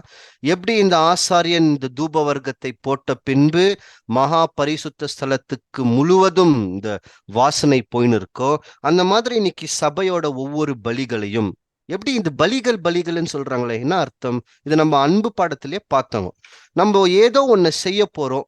அதை செய்யறதுக்கு முன்னாடி புது சிருஷ்டிக்கு வேற சிந்தனை என்னன்னு பாத்தீங்கன்னா, இதை நான் செய்யறதுக்கு தேவனுக்கு சித்தமா இருக்குமா, நான் இதை செய்யறதுனால அவரோட நாமம் மகிமைப்படுத்தப்படுமா அப்படின்னு ஒரு நிமிஷம் சிந்திக்குவாங்களாம். இது எல்லாமே சிந்திக்கும் போது ஒருவேளை தேவனுக்கு சித்தம் இல்லை என்று தெரிஞ்ச உடனே அதை செய்யாம விடுறாங்க பாருங்க. இதுவும் பலி தான். இந்த பலிகள் எல்லாமே தேவனுக்கு எப்படி போகும்னா ஒரு சுகுந்த, அதாவது ஒரு நற்கந்தமா போகுமா. இது இயேசு கிறிஸ்துவும் செஞ்சிருக்கிறார். இயேசு கிறிஸ்துவும் தன்னோட வாழ்க்கையில் தேவனுக்கு நற்கந்தத்தை கொடுத்திருக்கிறார். எபேசியர் 5:2 நம்ம வாசிக்கிறோம். நம்ம கிறிஸ்து தேவனுக்கு தன்னே ஒரு சுகந்த வாசனைய கொடுத்துட்டார். சரி, இப்போ இன்னொரு விஷயத்த கவனிங்க. இந்த சாம்பிராணி எது வரைக்கும் எரியும்? அதாவது நெருப்புல போட்ட உடனே அது கொஞ்ச நேரம் எரிஞ்சு அது அம்மிஞ்சிடுமா, இல்ல சாம்பிராணி முழுவதும் உருகுற வரைக்கும் எரிஞ்சு கொண்டே இருக்குமா? அப்படின்னா சாம்பிராணி முழுவதும் உருகி போற வரைக்கும் அது தன்னே எரிச்சு அந்த சுகுந்த வாசனையை கொடுத்துரும். அதனால தான் இயேசு கிறிஸ்துவும் எப்படி சொல்றாருன்னா, முடிவு பரிந்தும் வரைக்கும் நிலை நிற்கிறவனே ரட்சிக்கப்படுவான். சாம்பிராணி எப்படி கடைசி வரைக்கும் எரியுதோ, விசுவாசத்துக்குள் கடைசி வரைக்கும் நிலைத்திருக்கிறவர்கள், கனிகளை கொடுத்து நிற்கிறவர்கள், கிரியை செஞ்சு நிற்கிறவர்கள் கடைசியில ரட்சிக்கப்படுவார்கள். இது 2வது. 3வது, கிறிஸ்துவோட பிறப்புல அடுத்து என்ன கிடைக்குதுன்னு பாத்தீங்கன்னா, இந்த வெள்ளை போலன்னு சொல்றது மேர் அப்படின்ட்டு ஆங்கிலத்துல சொல்லுவாங்க. இந்த மேரை எதுக்கு பயன்படுத்துவாங்கன்னா, ஒரு பெர்ஃப்யூம் மாதிரி, அதாவது ஒரு நல்ல ஒரு வாசனை கொடுக்கறதுக்கு பயன்படுத்தப்படும். அதே நேரத்துல இந்த வெள்ளை போலத்தை வச்சு அபிஷேகத்தையும் செய்வார்கள், ஒரு எண்ணெய் மாதிரி. இந்த அபிஷேகத்தை தான் நம்ம பார்த்திருக்கிறோம். அபிஷேகம் என்றால் பரிசுத்தாவி கிடைக்கிற ஒரு விஷயம். ஏன்னா கிறிஸ்துக்கு எப்படி அபிஷேகம் கிடைச்சிச்சோ, சபைக்கும் அதே மாதிரி தான் அபிஷேகம் கிடைக்கும். இந்த வெள்ளை போலத்தை வச்சுக்கின்னு எப்படி ஒரு வெள்ளை போல வாசனையை கொடுக்குதோ, ஒரு நல்ல ஒரு நறுமணத்தை கொடுக்குதோ, அந்த மாதிரி ஒரு புது சிருஷ்டி தன்னுடைய சரீரத்தை ஜீவ பலியாய் கொடுக்கும் போது, ரோமர் 12:1 இது தேவனுக்கு உகுந்த பலியாய் இருக்குமா. இதை நம்ம வேற எங்க கூட பார்க்கலான்னு பாத்தீங்கன்னா, எஸ்தர் படத்தை நம்ம ஏற்கனவே படிச்சிருக்கிறோம். ஞாபகம் இருக்குங்களா? எஸ்தர் யாரை குறிக்கும்? புறஜாதி. ஏன்னா நகரத்துக்கு வெளியே இருக்கிறாங்க. அப்போ யூதன் என்றும் இல்லை, கிரேக்கன் என்றும் இல்லை, எல்லாரும் உள்ள வந்துட்டாங்க. சபை. இந்த எஸ்தர் அம்மா தயாராகணும், ரெடி ஆகணும், போய் ராஜாவை சந்திக்கிறதுக்கு 12 மாசங்கள் இவங்களுக்கு அந்த ட்ரீட்மெண்ட் கொடுக்குவாங்க. நல்ல சில பணி வேலைகளை செய்யணும். இவங்க தயாராயிட்டு போய் ராஜாவை சந்திக்கும் போது எதை எடுத்துன்னு போவாங்கன்னு பாத்தீங்கன்னா, இவங்க வெள்ளை போலத்தையும் இவங்க மேல அணிஞ்சுன்னு இருக்காங்களா. வாசிக்கலாம். எஸ்தர் 2ஆம் அதிகாரம் 12ஆம் வசனம். ஒவ்வொரு பெண்ணும் 6 மாதம் வெள்ளை போல தைலத்தினாலும் 6 மாதம் சுகந்த வர்க்கங்களினாலும் ஸ்திரீகளுக்குரிய மற்ற சுத்திகரிப்புகளினாலும். வெள்ளை போலத்தையும் சுகுந்த வர்க்கம், அதுதான் நம்ம பார்த்தோம். முதல் சுகுந்த வாசனை கொடுக்கக்கூடிய தூப வர்க்கம். இங்க வெள்ளை போலமும் இருக்கு, ரெண்டும் இருக்கு. ரெண்டுத்திலையும் ஈக்குவலா இருக்குது. 6 மாசம். அதாவது இவங்களுக்கு கொடுக்கப்பட்ட ரெண்டுத்திலையும், வெள்ளை போலத்திலையும் சரி, அதே நேரத்துல தன் செலுத்துற பலியிலும் சரி, ஒரே நிலைமையில வந்திருக்குவாங்களாம். இதத்தான் கிறிஸ்துவோட பிறப்பில் அவருக்கு கிடைச்சிருந்து. இப்ப நமக்கும் நம்மளோட பிறப்புல இதெல்லாம் கொடுத்திருக்கிறாரா? ஏன்னா அடையாளப்படுத்தி காமிச்சிருக்கிறாரா? இதுதான் அடுத்து புது சிருஷ்டிக்கான வேலைகள், புது சிருஷ்டி போகிற ஓட்டம் இப்படித்தான் இருக்கணுமா. ஏன் 3 இந்த பொருள் வைக்கிறாருன்னா, இதுக்கு இன்னொரு கோணம் இருக்கு. கொஞ்சமா நம்ம போயின்னு இருக்கிற பாடத்துல இருந்து கொஞ்சம் இப்படி டீவியேட்டா போய் திருப்பி உள்ள வரலாங்க. இப்போ இது வரைக்கும் பார்த்துன்னு இருக்குது, அப்படி நிக்க வைக்கலாம். இயேசு கிறிஸ்து பிறந்த உடனே இந்த ஞானிகள் என்ன பண்றாங்கன்னா, இது ராஜா பிறந்திருக்கிறார், ராஜா கிட்ட கொடுக்குறாங்க. புரியுதுங்களா? இப்ப நம்ம பார்க்கிற படத்துக்கும் இந்த உதாரணத்துக்கும் சம்பந்தம் இல்லை, ஆனா புரிஞ்சுக்கலாம். இந்த ஞானிகள் எங்கத்துல இருந்து வராங்கன்னா, கிழக்குல இருந்து வராங்க. இப்போ இந்த ஞானிகள் யாரை கூட குறிக்கிறாங்கன்னா, ஞானிகள் கூட சபையத்தா குறிக்கிறாங்க. கிழக்குல இருந்து வராங்கோ. இயேசு கிறிஸ்து உவமையாக கூட பேசியிருக்குவார். ராஜ்யத்தின் புத்திரர்கள் வெளியே தூக்கி போடப்பட்டு கிழக்குல இருந்தும் மேற்குல இருந்தும் ஆப்ரஹாமோட பந்திக்கு நிறைய பேர் வருவாங்கன்னு பேசியிருக்குவார். அப்போ கிழக்குல இருந்து யார் தான் வந்துன்னு இருக்குதுன்னா, இப்ப நாம தான் வந்துன்னு இருக்கிறோம். நம்மளாம் அந்நியர்கள், பாபிலோனியர்கள் மாதிரி வந்துன்னு இருக்கிறோம். ராஜாவை சந்திச்ச உடனே இந்த 3 பொருள்களை இவங்க கொடுத்தாங்களாம். அப்ப நாம கூட நம்மளோட உயிர்த்தெழுதல்ல கிறிஸ்துவை சந்திக்கும் போது நாம இது 3 விஷயத்திலும் நிரம்பினவர்களா இருக்கணுமா. அதாவது விசுவாசம் தங்கத்தை போல் இருக்கணும், நாம் கொடுத்த சுகுந்த வாசனையும், நாம் பெற்றுக்கொண்டிருக்கிற அபிஷேகத்தையும் அப்படியே காத்து கொண்டு நிற்கிறவர்கள் ராஜாவை சந்திக்கும் போது இது திருப்பி கொடுக்குறாங்க. இந்த பாயிண்ட நம்ம எங்க பார்த்தோம்னு பாத்தீங்கன்னா தாளாந்து உவமையில ஏற்கனவே நம்ம படிச்சோம். அவர் எதை கொடுத்தாரும் மீண்டும் கொடுக்கணும் பார்த்தோம் இல்லைங்களா? ஏன் 3 பொருள் வச்சிருக்கிறாருன்னு பாத்தீங்கன்னா, நாம் இந்த 3 கொடுக்கும் போது அவர்கிட்ட 3 இருக்கா, பொக்கிஷ பெட்டியில இருந்து எடுத்து கொடுக்குறாங்க 3 பொருள்களை. அந்த மாதிரி கிறிஸ்து கிட்ட கூட ஒரு பொக்கிஷ பெட்டி இருக்கா. ஆனா அதுக்கு பேர் பொக்கிஷ பெட்டி இல்ல, அதுக்கு பேர் உடன்படிக்கை பெட்டி. அதுல கூட 3 பொருள் இருக்கா. என்ன இருக்கு?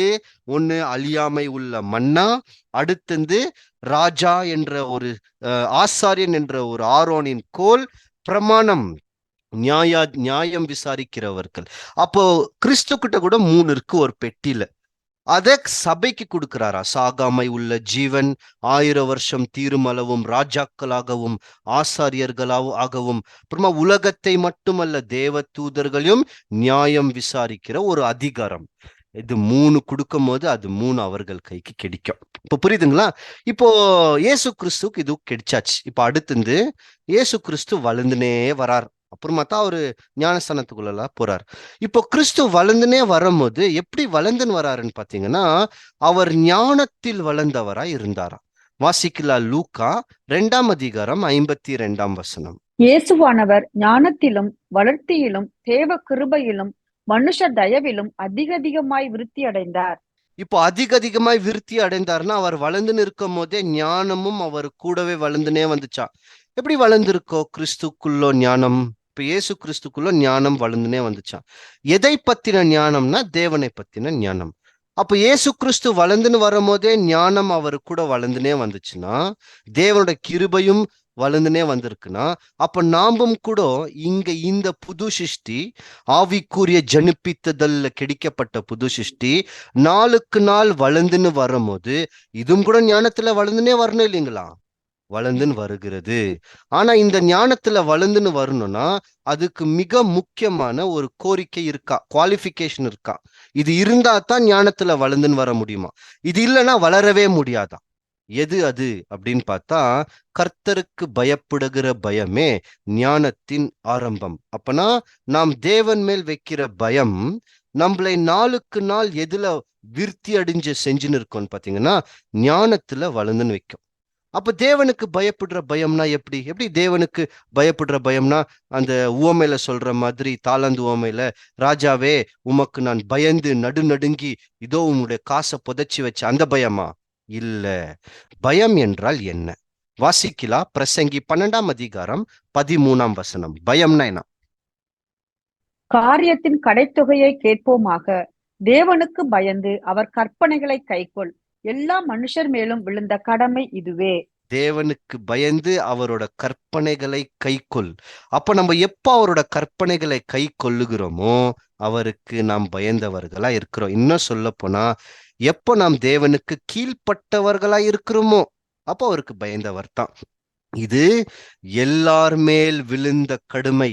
உலகத்தை பத்தி பேசலாங்க. தேவனுக்குட்ட யார் யாரெல்லாம் உடன்படிக்கை செஞ்சிருக்கிறாங்களோ அவங்கள பத்தி சொல்றார். எல்லார் மேல் விழுந்த கடுமை. நம்ம மேல வந்திருக்கிற டியூட்டியா செஞ்சே செய்யணுமா? டியூட்டினா தெரியுது இல்லைங்களா? செஞ்சே செய்யணும். இது அவங்க மேல வந்த கடுமை. அப்போ இந்த கடுமையை அவர்கள் நிறைவேற்றும் போது அவங்க எதுல வளர்ந்துனே வராங்கன்னா ஞானத்தில் வளர்ந்தவர்களா இருக்கிறாங்க. அதனாலதான் இயேசு கிறிஸ்துவ நம்ம பார்த்தோம்னால் இந்த ஞானத்தை பிரதிபலிச்சு காமிக்கிறார். அவர் 12 வயசுல இருக்கும் போது ஆலயத்துக்குள்ள போய் கேள்விகளை கேட்கிறார். இவர் கேட்ட கேள்விகளுக்கு யாராலையோ பதில் சொல்லவே முடியல. அப்ப இயேசு கிறிஸ்து எங்கத்துல இருந்து தான் இந்த கேள்விகள்லாம் எடுத்து கேட்டாரு? எங்கத்துல இருந்து தான் பேசினாருன்னா பைபிள்ல இருந்து. அப்ப பைபிளோட அறிவு இவருக்கு எப்படி வந்திருக்கோம்? படிச்சிருக்கிறார். சின்ன வயசுல இருந்தே நல்லா வேதத்தை படிச்சிருக்கிறார். இத நிறைய பேர் எப்படி சொல்வாங்கன்னா, இல்ல இல்ல இயேசு கிறிஸ்து பரலோகத்திலிருந்து வந்ததுனால அவருக்கு ஏற்கனவே பைபிள் எழுதுனது எல்லாமே தெரியும், அவர் படிக்க வேண்டிய அவசியம் இல்லைன்னு சொல்லி. ஆனா சில வசனங்களை பார்க்கலாம் பாருங்களேன். கிறிஸ்து அவரை குறித்து எங்கெங்கெல்லாம் எழுதப்பட்டிருக்குன்னு எல்லா விஷயத்தையும் எடுத்திருக்கிறார்.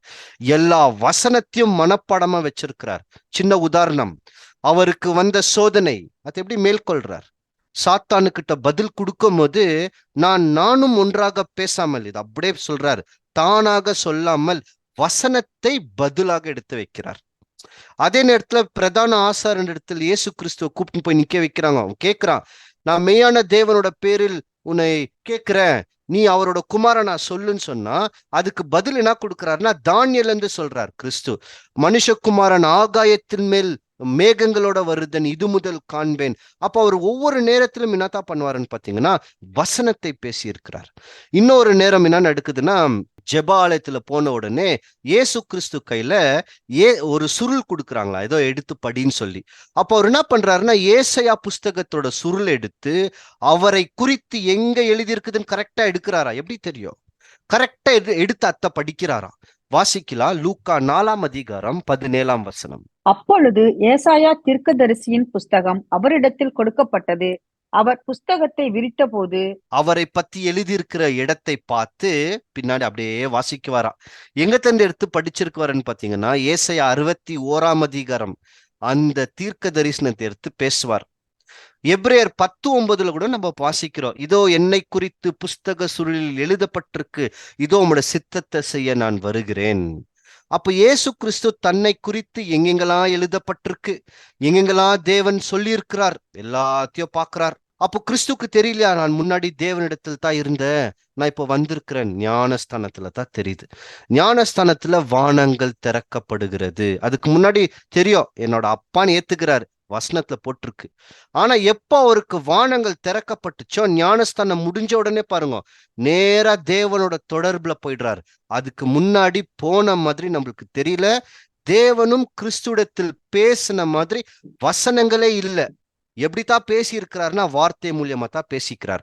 அப்போ கிறிஸ்து என்ன பண்ணிருக்கிறோம்னா ஞானஸ்தானம் வரைக்கும் என்னோட அப்பா எங்கெல்லாம் பேசியிருக்கிறார் எல்லாம் எடுத்து பார்த்திருக்குவார். எங்கெல்லாம் பேசியிருக்கிறார் அதெல்லாம் மனசுல வச்சுக்கின்னு சரியாக அந்த பிரமாணத்தை நிறைவேற்ற போறார். இது கிறிஸ்து. அப்பனா நாம இன்னைக்கு நேரடியா நம்மளுக்கு தேவன் வானத்துல இருந்து பேசுறாருன்னு பார்த்தா நேரடியா நம்ம கிட்ட பேசுறது இல்ல. அப்ப எப்படிதான் பேசின்னு இருக்கிறாரு? அவர் கொடுக்கப்பட்ட வார்த்தைகள் மூலியமா நம்ம கிட்ட பேசுறார். அப்போ கிறிஸ்து எப்படி நாளுக்கு நாள் நேரத்தை ஒதுக்கி தன்னோட வேலையும் செஞ்சாரா இல்லைங்களா? வேலை செய்யறார். தச்சனோட வேலை. இன்னைக்கு மினிஸ்ட்ரி பண்றவங்க நிறைய பேரு காசு பத்தி கேட்கறாங்க இல்லைங்களா? காசு வேணும், வேலை செய்யணும்னா நம்மளுக்கு காசு வேணும்னு. பவுல தான் நம்ம நிறைய நேரத்துல உதாரணம் பார்க்கும். கிறிஸ்துவே கொஞ்சம் உதாரணம் பார்க்கலாம் பாருங்களேன். இயேசு கிறிஸ்து 3.5 வருஷம் வேலை செய்யறதுக்கு அவருக்கு எங்கத்துல இருந்து வந்துச்சு காசு? கொடுத்தாங்க, சில பேர் கொடுக்குறாங்க, யோவன்னாள், மரியாள், இவங்க எல்லாம் எடுத்துன்னு வந்து கொடுக்குறாங்க. ஆனா கிறிஸ்து இவங்க எல்லாத்தையும் சந்திக்கிறதுக்கு முன்னாடியே வேலை தொடங்குறாரு. அப்போ அந்த வேலை செய்யறதுக்கு இவருக்கு காசு எங்கத்துல இருந்து வந்துச்சு? இவர் வேலை செஞ்சிருக்கிறார், தச்சனோட வேலை. அப்பனா இவருக்கு நல்லாவே தெரியும், அடுத்து நான் தேவனோட உடன்படிக்கை செஞ்சேன்னா இந்த வேலையை என்னால செய்ய முடியாது, இதுக்கு நேரத்தை கொடுக்கறதுக்கே முடியாது. அதே நேரத்துல அங்க நான் போகும்போது தேவனுடைய வேலை செய்யறதுக்கும் காசு தேவைப்படுகிறது.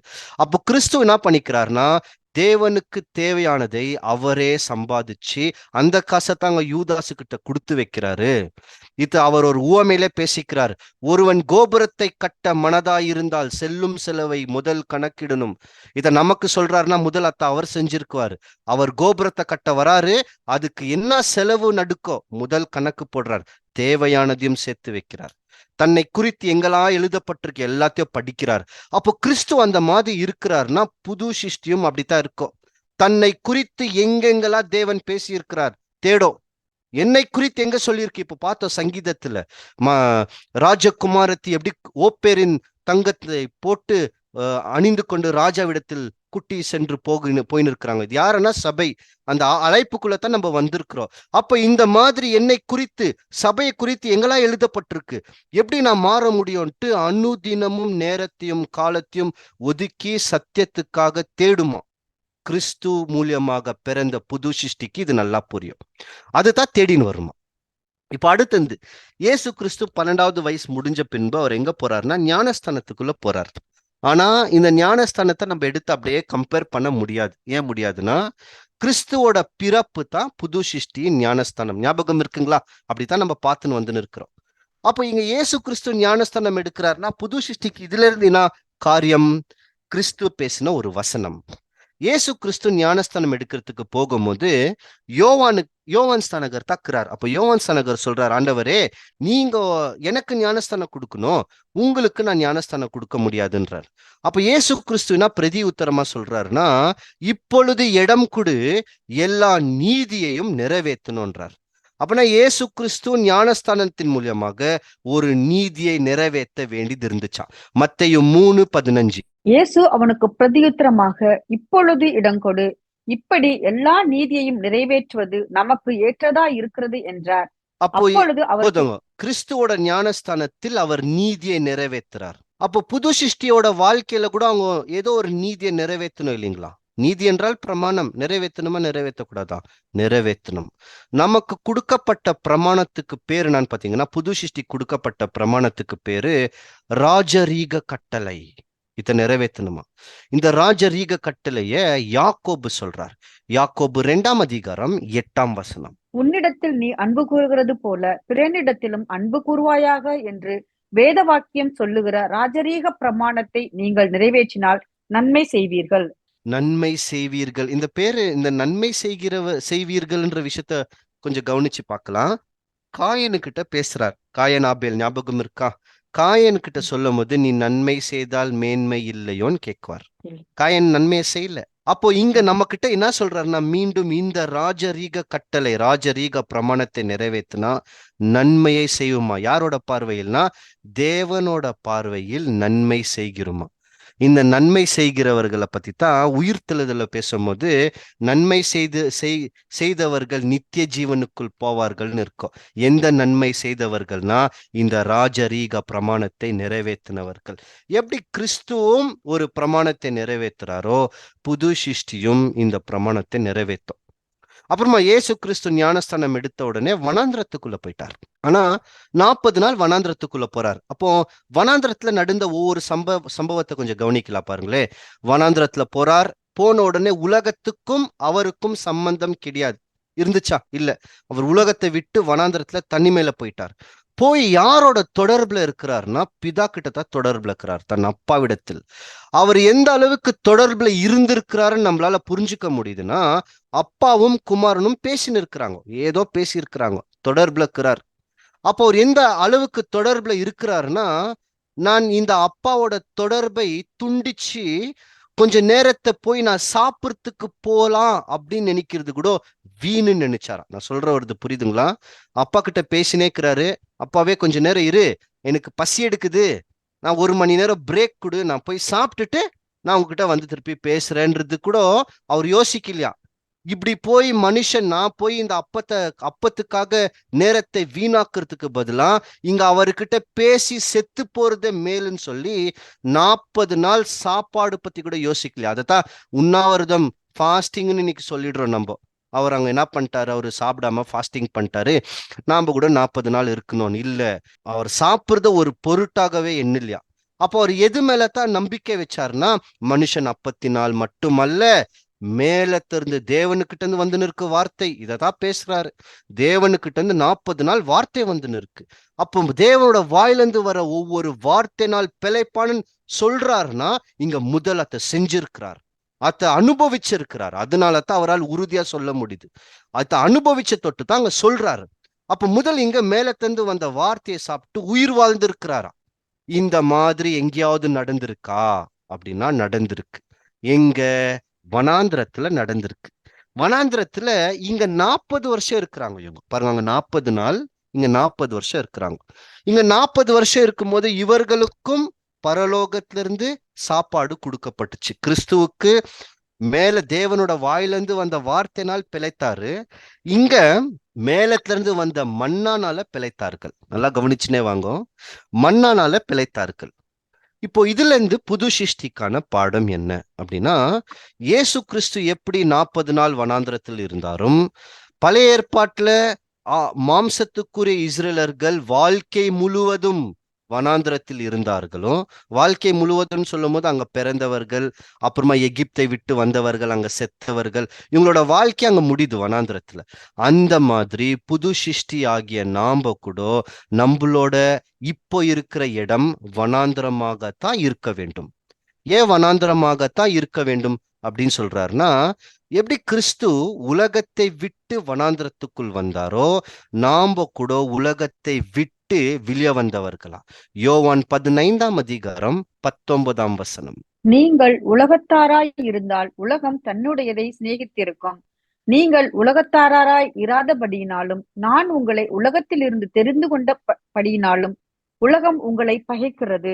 அப்போ இனி நம்ம எங்க இல்லைன்னு பாத்தீங்கன்னா, இனி உலகத்துக்குள்ள இல்ல, வனாந்திரத்துக்குள்ள வந்துட்டோம். வனாந்திரத்துக்குள்ள வரவர்களுக்கு மட்டும் தான் மேல திறந்து சாப்பாடு. எப்படி கிறிஸ்துவுக்கு 40 நாள் மனுஷனுக்குரிய சாப்பாடு சாப்பிடாமலே உயிரோட இருந்தார், மேல திறந்து தேவனோட வாயிலிருந்து வார்த்தை வந்துன்னு இருக்கு. அங்க வனாந்திரத்துல இருந்த மாம்சத்துக்குரிய இஸ்ரேலர்கள், அவங்களுக்கு மேல திறந்து தேவன் சாப்பாடு கொடுத்துன்னு இருக்கிறார். அதே போலத்தான் யார் யார் உலகத்தை விட்டு முழுமையாக வனாந்திரத்துக்குள்ள வராங்களோ அவர்களுக்குத்தான் இயேசு கிறிஸ்து சொன்ன ஜெபம் அப்ளை ஆகும். எந்த ஜெபம்?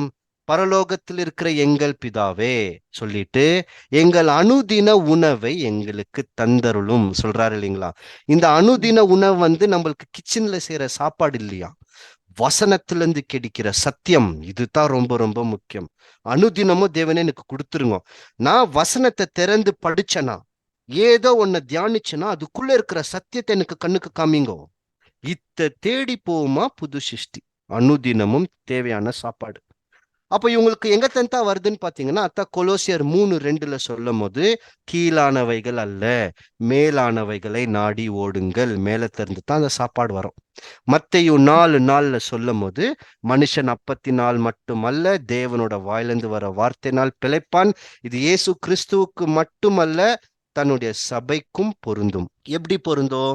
எப்படி கிறிஸ்து அவருக்கு வந்த ஒவ்வொரு சோதனையும் வசனத்தை வைத்து ஜெயித்தாரோ, ஆவிக்குரிய ஜனிப்பித்ததலுக்குள்ள இருக்கிற ஒவ்வொரு புது சிருஷ்டியும் அவங்களுக்கு வர சோதனையை வசனத்தின் மூலியமாக மேற்கொள்வார்கள். இதை இன்னமும் தெளிவாக புரிஞ்சுக்கணும்னா, இயேசு கிறிஸ்து பண்ண அற்புதத்தை போய் பார்க்கணும்.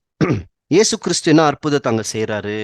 அங்க தண்ணியை திராட்சை ரசமா மாத்துறார். அந்த திராட்சை ரசத்தை குடித்த பின்பு அவங்க எல்லாம் என்ன சொல்லிட்டாங்கன்னா, இந்த மாதிரி திராட்சை ரசத்தை நாம் ருசித்ததே இல்லை. கிறிஸ்து செஞ்சிருக்கிறார்னா இங்க சபையும் என்ன செய்யணும்? செஞ்சே செய்யணும். அங்க தண்ணி, இங்கேயும் தண்ணி. இங்க சத்தியம், தண்ணி என்றால் வசனம். அந்த தண்ணி எடுத்து திராட்சரசமா கொடுத்தாரா.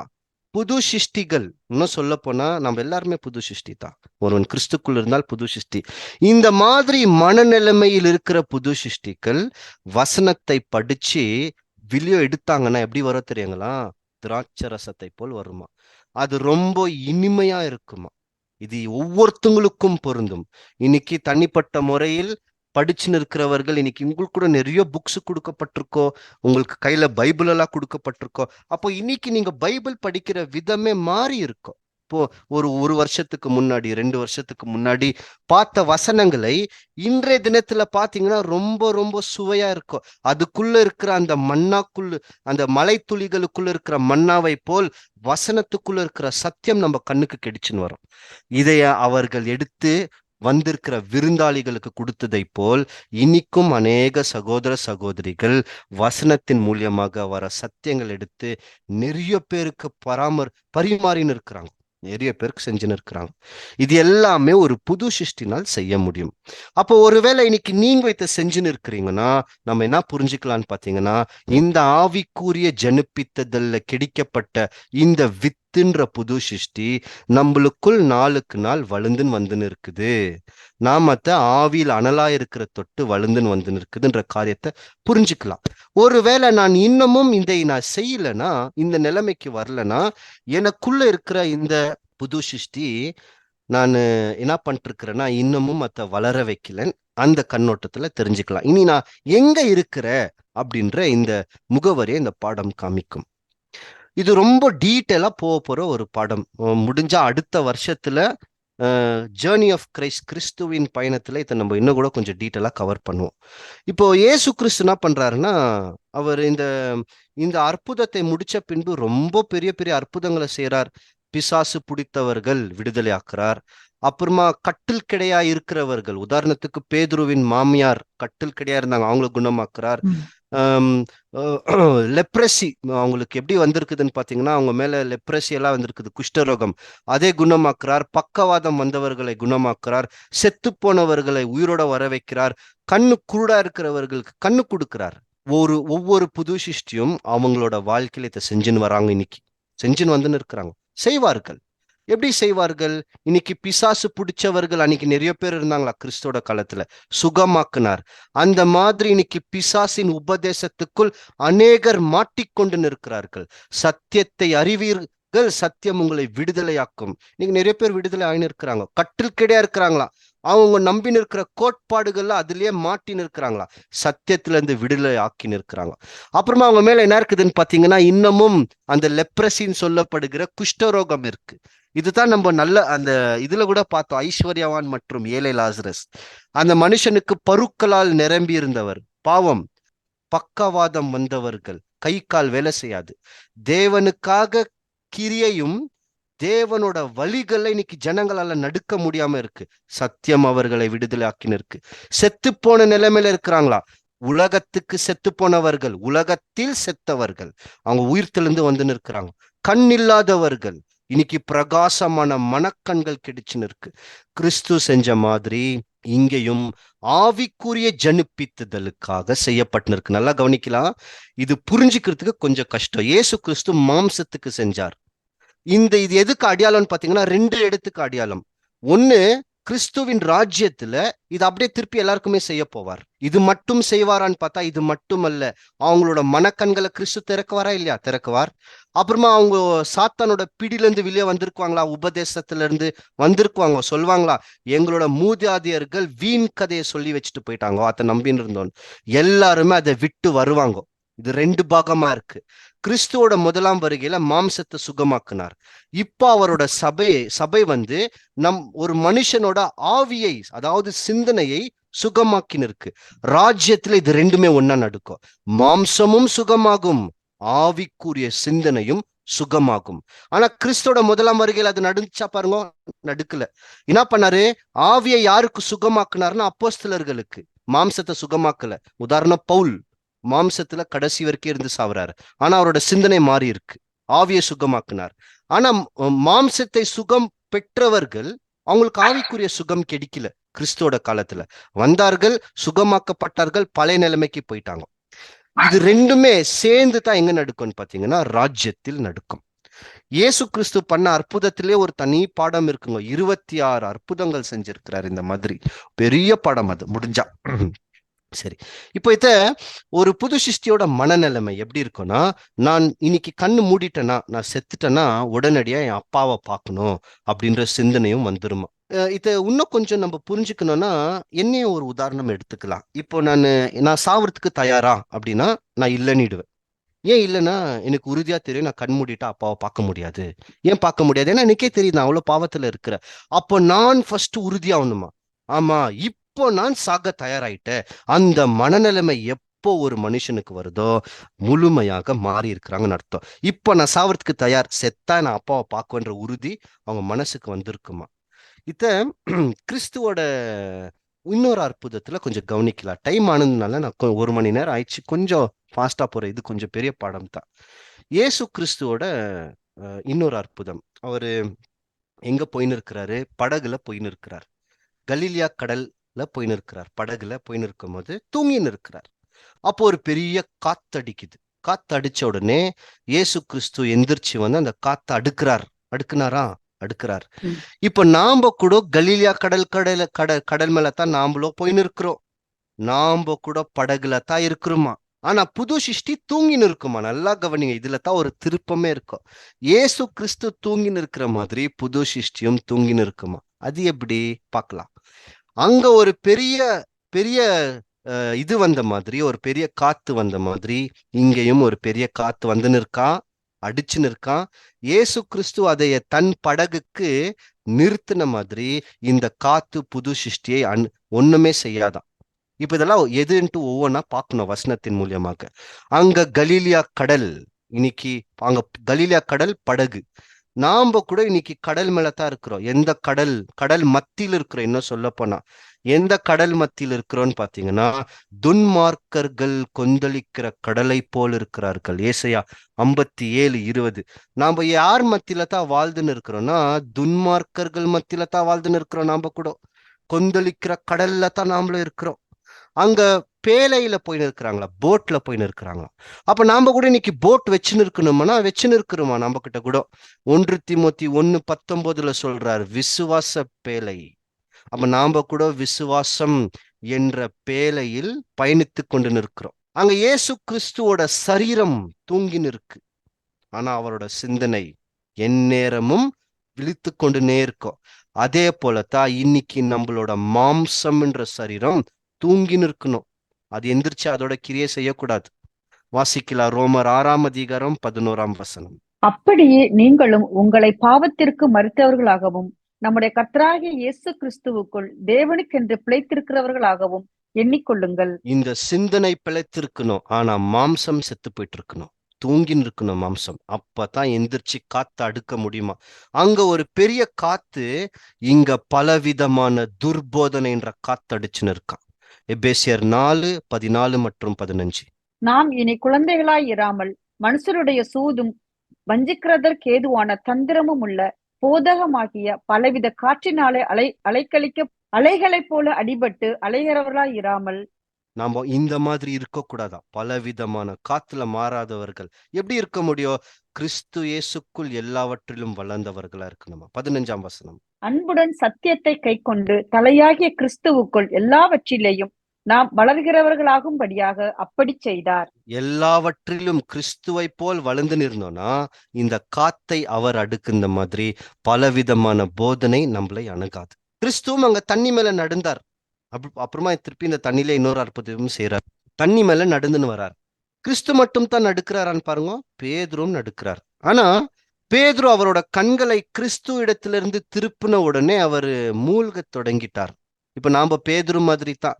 இயேசு கிறிஸ்து அன்னைக்கு தண்ணி மேல நடந்துன்னு வந்தார், அவர் மூழ்கல. பேதுரும் நடுக்கிறார், ஆனா மூழ்கிட்டார். முழுகின உடனே மீண்டும் அவர் தண்ணி மேல் எழுப்பி நிக்க வைக்கப்படுகிறார். ஏன்னா இயேசு கிறிஸ்து கை கொடுத்து திருப்பி தூக்குறார். அந்த மாதிரி நாம கூட இன்னைக்கு தண்ணின்ற சத்தியத்தின் மேல நடந்துன்னு வந்துன்னு இருக்கிறோம். ஆனா அடிக்கடி கீழே விழுந்துடுறோம். ஆனாலும் விழுந்தா கூட இந்த ராஜரீக பிரமாணம் இருக்குது இல்லைங்களா, இதை நிறைவேற்றுகிறவர்களா இருந்தோமானால் கிறிஸ்து தன்னுடைய கையை கொடுத்து மீண்டும் தூக்கி நிக்க வைக்கிறாரா. அதுதான் நம்மளுக்கு நீதிமொழிகள் 24:16 சொல்லும் போது, ஒரு நீதிமான் 7 தடவை விழுந்தாலும் அவன் எந்திரிச்சு திருப்பி நிக்குவான். பேதுரு விழுந்தாலும் திருப்பி எந்திரிச்சு நின்னார். ஆனா தண்ணி மேல நடந்தார். இன்னைக்கு நமக்கு இந்த தண்ணின்ற வசனம் கால்களுக்கு தீபமாக இருக்கா. இது மூலியமா தான் நாமும் கூட நடந்துன்னு போயின்னு இருக்கிறோம். இப்ப கொஞ்சம் ஃபாஸ்டா போலாம். இயேசு கிறிஸ்தோட இந்த வாழ்க்கையை கொஞ்சம் அப்படியே வேகமா போய் முடிக்கலாம். இந்த ராஜரீக பிரமாணம் இருக்குது இல்லைங்களா, இதை இயேசு கிறிஸ்து நிறைவேற்றுறது அவர் ரொம்ப கஷ்டப்பட்டாராம், ரொம்ப கஷ்டப்பட்டிருக்கிறார். நமக்கும் இந்த மாதிரி பலவிதமான கஷ்டங்கள் வரும். வரும்போது அதை நாம் எப்படி எண்ணணும் அப்படின்னு பார்க்கும்போது ஆசீர்வாதமாக எண்ணுமா, மேலும் சுத்திகரிக்கப்படுகிறவர்கள். இத இயேசு கிறிஸ்துவ கொஞ்சம் கவனிச்சு பார்த்தோம்னா வசனங்கள் தான், வேகமா போலாம். ஏசு 53:3 அவர் எப்படி இருக்கிறார்? மனுஷனால் புறக்கணிக்கப்பட்டவர். அப்போ இந்த மாதிரி கூட கிறிஸ்து இருந்திருக்கிறார். அவரை பார்க்கறதுக்கு யாருக்குமே பிடிக்கலையா, அந்த மாதிரி கிறிஸ்து வந்திருக்கிறார். அப்புறமா சங்கீதம் 22:6 சொல்லும் போது, நான் ஒரு புழுன்றார், புழுவை போல் நசுக்கப்பட்டேன் என்றார். இந்த புழுக்குனா பேர் ஆங்கிலத்துல கொடுக்குறாங்கன்னு பாத்தீங்கன்னா ஸ்கார்லெட் வர்ம். ஸ்கார்லெட்னா இந்த ஆசாரி பூக்கூடாரம் இருந்துச்சு, ஞாபகம் இருக்குங்களா? இந்த ஆசாரி பூக்கூடாரத்தோட திரையை, மேல இருக்கிற திரையை போட்டு மூடணும்னா அதுக்கு ஒரு திரை போடுவார்கள். அதுக்கு டை அடிக்கணும், கலர் அடிக்கணும். எந்த கலர் டை அடிக்குவாங்கன்னு பாத்தீங்கன்னா சிவப்பு நிறம். அந்த சிவப்பு நிறம் எப்படி எடுக்குவாங்கன்னா, இந்த புழுவை எடுத்து நல்லா நசுக்கி அந்த புழுவோட ரத்தத்தை தான் என்ன பண்ணுவாங்கன்னு பாத்தீங்கன்னா டை மாதிரி பயன்படுத்துவாங்க. அதுக்கு பேர் தான் ஸ்கார்லெட் வர்ம். இயேசு கிறிஸ்து அதை தான் சொல்வார், நான் ஒரு புழு, என்னை புழுவை போல் நசுக்கப்பட்டிருக்கிறேன். கிறிஸ்துவை பார்க்கிறவர்கள் எல்லாம் என்ன பண்ணாங்கன்னா தலையை ஆட்டி அவங்க ஒரு மாதிரி பேசியிருக்கிறாங்களா. இதோ வாசிக்கலாம், 22 சங்கீதம் 7 என்னை பார்க்கிறவர்கள் எல்லோரும் என்னை பரியாசம் பண்ணி உதட்டை பிதுக்கி தலையை துளுக்கி. இப்போ இந்த எல்லா நேரத்திலும் கோவப்பட்டாரா, தூசிச்சாரா? இல்ல. தேவனை ஏன் எனக்கு இந்த மாதிரின்னு கேட்டாரா? கேட்கவே இல்லையா. அவர் ஒன்னே ஒன்னு என்ன கவனிச்சிருக்கிறார்னா, இது தேவனின் சித்தமா, பார்த்துட்டு போயினே இருந்திருக்கிறாராம். இது எல்லாமே அந்த அன்புல இருக்கு. இந்த அன்பை தான் சபையும் யோவான் 1 அதிகாரம் 10 11 சொல்லும் போது அவர் அவர் தான் இந்த உலகத்தை படைக்கிறார்னும் போது தேவனோட வல்லமை கொண்டு படைக்கிறார். ஆனா இந்த உலகத்தில் கிறிஸ்து வரும்போது அவரால் படைக்கப்பட்டவர்களே கிறிஸ்துவை பார்த்து உணரலையா, கண்டுபிடிக்கலையா, தெரியலையா. இன்னும் சொல்ல போனா அவரோட சொந்த ஜனம் அவங்களே ஏத்துக்கலையா. சொந்த சகோதரத்தில் வராராம். சகோதரர்களை என்ன பண்ணலையா, இயேசு கிறிஸ்துவ ஏத்துக்கலையா. கிறிஸ்து புறக்கணிக்கப்பட்டவர்கள் மாதிரி இருந்தாராம். இது அவரே ஒரு இடத்துல சொல்றார். மார்க் 9 அதிகாரம் 12 எலியா பத்தி ஒரு கேள்விக்கு பதில் சொல்லின்னு வரும்போது மனுஷகுமாரன் எப்படி சோதிக்கப்படணும், அவர் எப்படி பாடுகளை அனுபவிக்கிறாருன்னு சொல்றார். வாசிக்கலாம். மார்க் 9 அதிகாரம் 12 அவர் பிரதியுத்தரமாக, எலியா முந்தி வந்து எல்லாவற்றையும் சீர்படுத்துவது மெய்தான். அல்லாமலும் மனுஷகுமாரன் பல பாடுகள் பட்டு அவமதிக்கப்படுவார் என்று அவரை குறித்து எழுதியிருக்கிறபடியே அது அப்படி என்றார். பாடுகளும் படணுமா, கிறிஸ்து அவமதிக்கவும் செய்யணுமா. ஒரு எஜமானனை காட்டிலும் ஊழியக்காரன் பெரியவன் அல்ல சொல்றாரு இல்லைங்களா. எஜமானனுக்கே இந்த மாதிரி நிலைமைனா உண்மையான ஊழியக்காரர்களுக்கு இதை காட்டிலும் மோசமான நிலைமை வரும், அல்லது இந்த நிலைமையும் வரும், அல்லது இதுல இருந்து கொஞ்சமாக கூட வரலாம். ஆனா வரும். ஏன்னா அவரை பின்பற்றி போகிறவர்களுக்கு இதுவும் ஒரு பேர் கொடுக்கப்படுமா. மார்க் 8 அதிகாரம் 31 அல்லாமலும் மனுஷகுமாரன் பல பாடுகள் பட்டு மூப்பராலும் பிரதான ஆசாரியராலும் வேத பாதகராலும் ஆகாதவன் என்று தள்ளப்பட்டு கொல்லப்பட்டு 3 நாளைக்கு பின்பு உயிர்த்தெழுந்திருக்க வேண்டியதென்று அவருக்கு போதிக்க தொடங்கினார். அவர் ஆகாதவர் என்றும் இது எல்லாம் யார் பண்றதுன்னு பாத்தீங்கன்னா அவரோட சொந்த ஜனங்கள் தான். பிரதான ஆசாரியர்கள், மூப்பர்கள், வேதபாரர்கள், இவங்க எல்லாருமே சொந்த ஜனங்க. இவங்க எல்லாருமே என்ன பண்றாங்கன்னா இயேசு கிறிஸ்துவை புறக்கணிக்கிறாங்களா. அப்படியே இந்த வசனங்கள்லாம் நீங்க குறிச்சு வச்சுக்கோங்க, தனிப்பட்ட முறையில படிங்க. எபிரேயர் 4:15, லூக்கா 23:11, இதுல எல்லாமே கிறிஸ்துவோட அந்த அவர் போகிற அந்த பாடுகளை குறித்து சொல்லப்பட்ட சில வசனங்கள். கடைசியா இன்னும் சொல்ல போனா யூதாசை இயேசு கிறிஸ்து எப்படித்தான் பார்த்தாருன்னு பாத்தீங்கன்னா நண்பனை போல் பார்த்தாரா கடைசி வரைக்கும். யூதாஸ் வந்து முத்தம் கொடுத்து ராபின்னு சொல்லும் போது கூட கிறிஸ்து யூதாஸை பார்த்தினா தான் பதில் சொல்றாருன்னா நண்பனே. லூக்கா மத்தேயு 26:49-50, இதுல ரெண்டுமே அப்படித்தான் சொல்றாரு. நண்பனேன்னு தான் சொல்றாரா. நீ என்ன செய்ய வந்தியோ செஞ்சுட்டு போ. அப்போ இயேசு கிறிஸ்து யூதாஸ் செய்கிற காரியத்தை அவர் எப்படி பார்த்திருக்குவார். யூதாஸ் இதை செஞ்சுன்னு இருக்கிறார்னா தேவன் அனுமதி கொடுத்திருக்கிறார். தேவன் அனுமதி கொடுத்தவர்களை நான் எப்படி விரோதிக்க முடியும். இவனை நான் விரோதிச்சா தேவனே விரோதிக்கிற மாதிரி, இவரை நான் நேசிச்சா தேவனை நேசிக்கிற மாதிரி. இந்த புரிதலுக்குள், இந்த மனநிலைமைக்குள் கிறிஸ்து வந்திருக்கிறார்னா கிறிஸ்துவின் சிந்தனையை உள்ளடக்கின புது சிருஷ்டி ஒவ்வொருத்தவங்களுக்கும் இந்த சிந்தனை இன்னைக்கு டெவலப் ஆயிருக்கணும், கொஞ்சம் கொஞ்சமாகவது வந்திருக்கணும். கடைசியா இயேசு கிறிஸ்து தன்னுடைய ஜீவனை எடுத்துன்னு போய் மரணத்துல கொடுத்துட்டார். எது வரைக்கும் கீழ்ப்பட்டவராயிருந்தார்னா, அதாவது மரணம் பரிந்தம் வரைக்கும் முற்றிலும் கீழ்ப்பட்டவராயிருந்தார் இல்லைங்களா. இந்த மாதிரி கடைசி வரைக்கும் யார் இருக்கிறாங்களோ, மத்தேயு 24:13, மத்தேயு 10 அதிகாரம் 22 மார்க் 13 அதிகாரம் 13 முடிவு பரிந்தம் வரைக்கும் நிலை நிற்கிறவனே ரட்சிக்கப்படுவான். கடைசி வரைக்கும், அதாவது மரணம் வரைக்கும் உண்மை உள்ளவர்கள், விசுவாசத்தில் உறுதியானவர்கள், நிலைத்து நின்றவர்கள், இவங்களுக்கு ரட்சிப்பு வருமா. எந்த மாதிரி ரட்சிப்பு, இன்னொரு 5 நிமிஷத்துல முடிச்சிடலாம். எந்த மாதிரி ரட்சிப்பு? இயேசு கிறிஸ்துவோட உயிர்த்தெழுதலை கவனிங்க. கிறிஸ்துவோட மரணத்துக்குள்ள போய் அவர் எப்படி உயிர்த்தெழுந்து வர்றாருன்னா, மாம்சத்தில் கொலை உண்டு ஆவியில் உயிர்ப்பிக்கப்படுகிறார். 1 பேதுரு 3:18 அந்த மாதிரி இன்னைக்கு ஒவ்வொரு புது சிருஷ்டியும் கடைசி வரைக்கும் புது சிருஷ்டியாகவே இருந்து செத்துச்சுன்னா, அந்த ஆவிக்குரிய ஜனிப்பித்ததல்னு சொன்னார் தெரியுங்களா நிக்கோடிமஸ் கிட்ட, அந்த ஆவிக்குரிய சரீரத்தில் இந்த புது சிருஷ்டியும் உயிர்த்தெழுந்து வரும். இன்னும் சொல்ல போனா, நான் இன்னைக்கு ஸ்டீஃபனாகவே செத்தனா நான் உயிரோட வர முடியாது. ஆனா சாவும் போது கிறிஸ்து மாதிரி செத்துட்டேனா, கிறிஸ்துவாக நான் செத்தால் கிறிஸ்துவாக உயிர்த்தெழுந்து வருவேன். 2 தீமோத்தி 2 அதிகாரம் 11 வாசிக்கலாம். இந்த வார்த்தை உண்மையுள்ளது. என்னவெனில், நான் அவரோடே கூட மரித்தோமானால் அவரோடே கூட பிழைத்தும் இருப்போம். அவரோட கூட நம்ம ஞானஸ்தானத்துல மரிக்கிறோம். ஆனா அது ஆரம்பம். நம்மளோட மரணம் முடிவு. இதுவரைக்கும் நாம் அவருக்குள் மரித்திருந்தவர்களா இருந்தோமானால் அவரோட உயிர் தெழுந்து வருவோம். இதுதான் ரோமர் 6:8 கூட சொல்றார். கிறிஸ்து நமக்காக மரிச்சார், அதனால நாம் அவருக்குள் பிழைத்திருக்கிறோம். 1 தெசலோனியர்கள் 5 அதிகாரம் 10 இயேசு கிறிஸ்துவோட நாம் மரிச்சிருக்கிறது உண்மையானால், அது நம்ம என்ன செஞ்சிருந்தாலும் அவரோட கூட நாம் பிழைத்து வருவோம். எப்போ வருவோம்? அவர் வரும்போது, 2ஆம் வருகையில வரும்போது.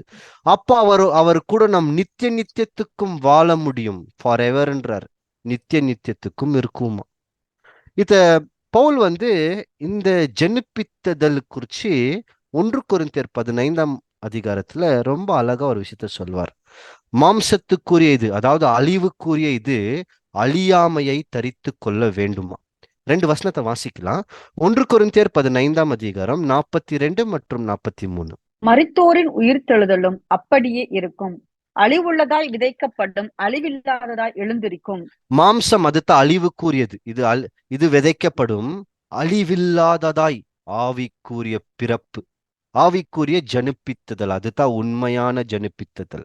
இது ஆரம்பம், கருவின் ஆரம்பம். அப்போ பிறந்து வந்துட்டு இருக்கோம். தேவனின் சாயலாக வந்திருக்கோம். இன்னும் சொல்ல போனா கிறிஸ்துவின் சாயல் என்றால் தேவனின் சாயல். அந்த சாயல்ல வந்திருக்கோம். அதிலே 43ஆம் வசனம். கனவீனம் உள்ளதாய் விதைக்கப்படும், மகிமையுள்ளதாய் எழுந்திருக்கும். பலவீனம் உள்ளதாய் விதைக்கப்படும், பலமுள்ளதாய் எழுந்திருக்கும். மகிமை உள்ளதாய் எந்திரிச்சுன்னு வந்துருமா, கனத்துக்குள்ள வருமா. இந்த இந்த மாதிரி உயிர்த்தெழுந்து வருகிறவர்கள் யாரை போல இருக்குவாங்க தெரியுங்களா? கிறிஸ்துவை போல். இதுக்கு வசனமே இருக்கு. இயேசு கிறிஸ்துவுக்கு நீதியின் சூரியன் ஒரு வசனம் இருக்கும், ஞாபகம் இருக்குங்களா? படிச்சிருக்கிறோம் மல்கியாயில். சபையும் நீதியின் சூரியனை போல் இருக்குவாங்களாம். மத்தேயு 13:43. அப்பொழுது நீதிமான்கள் தங்கள் பிதாவின் ராஜ்யத்திலே சூரியனைப் போல பிரகாசிப்பார்கள். கேட்கிறதற்கு காதுள்ளவன் கேட்க கடவன்.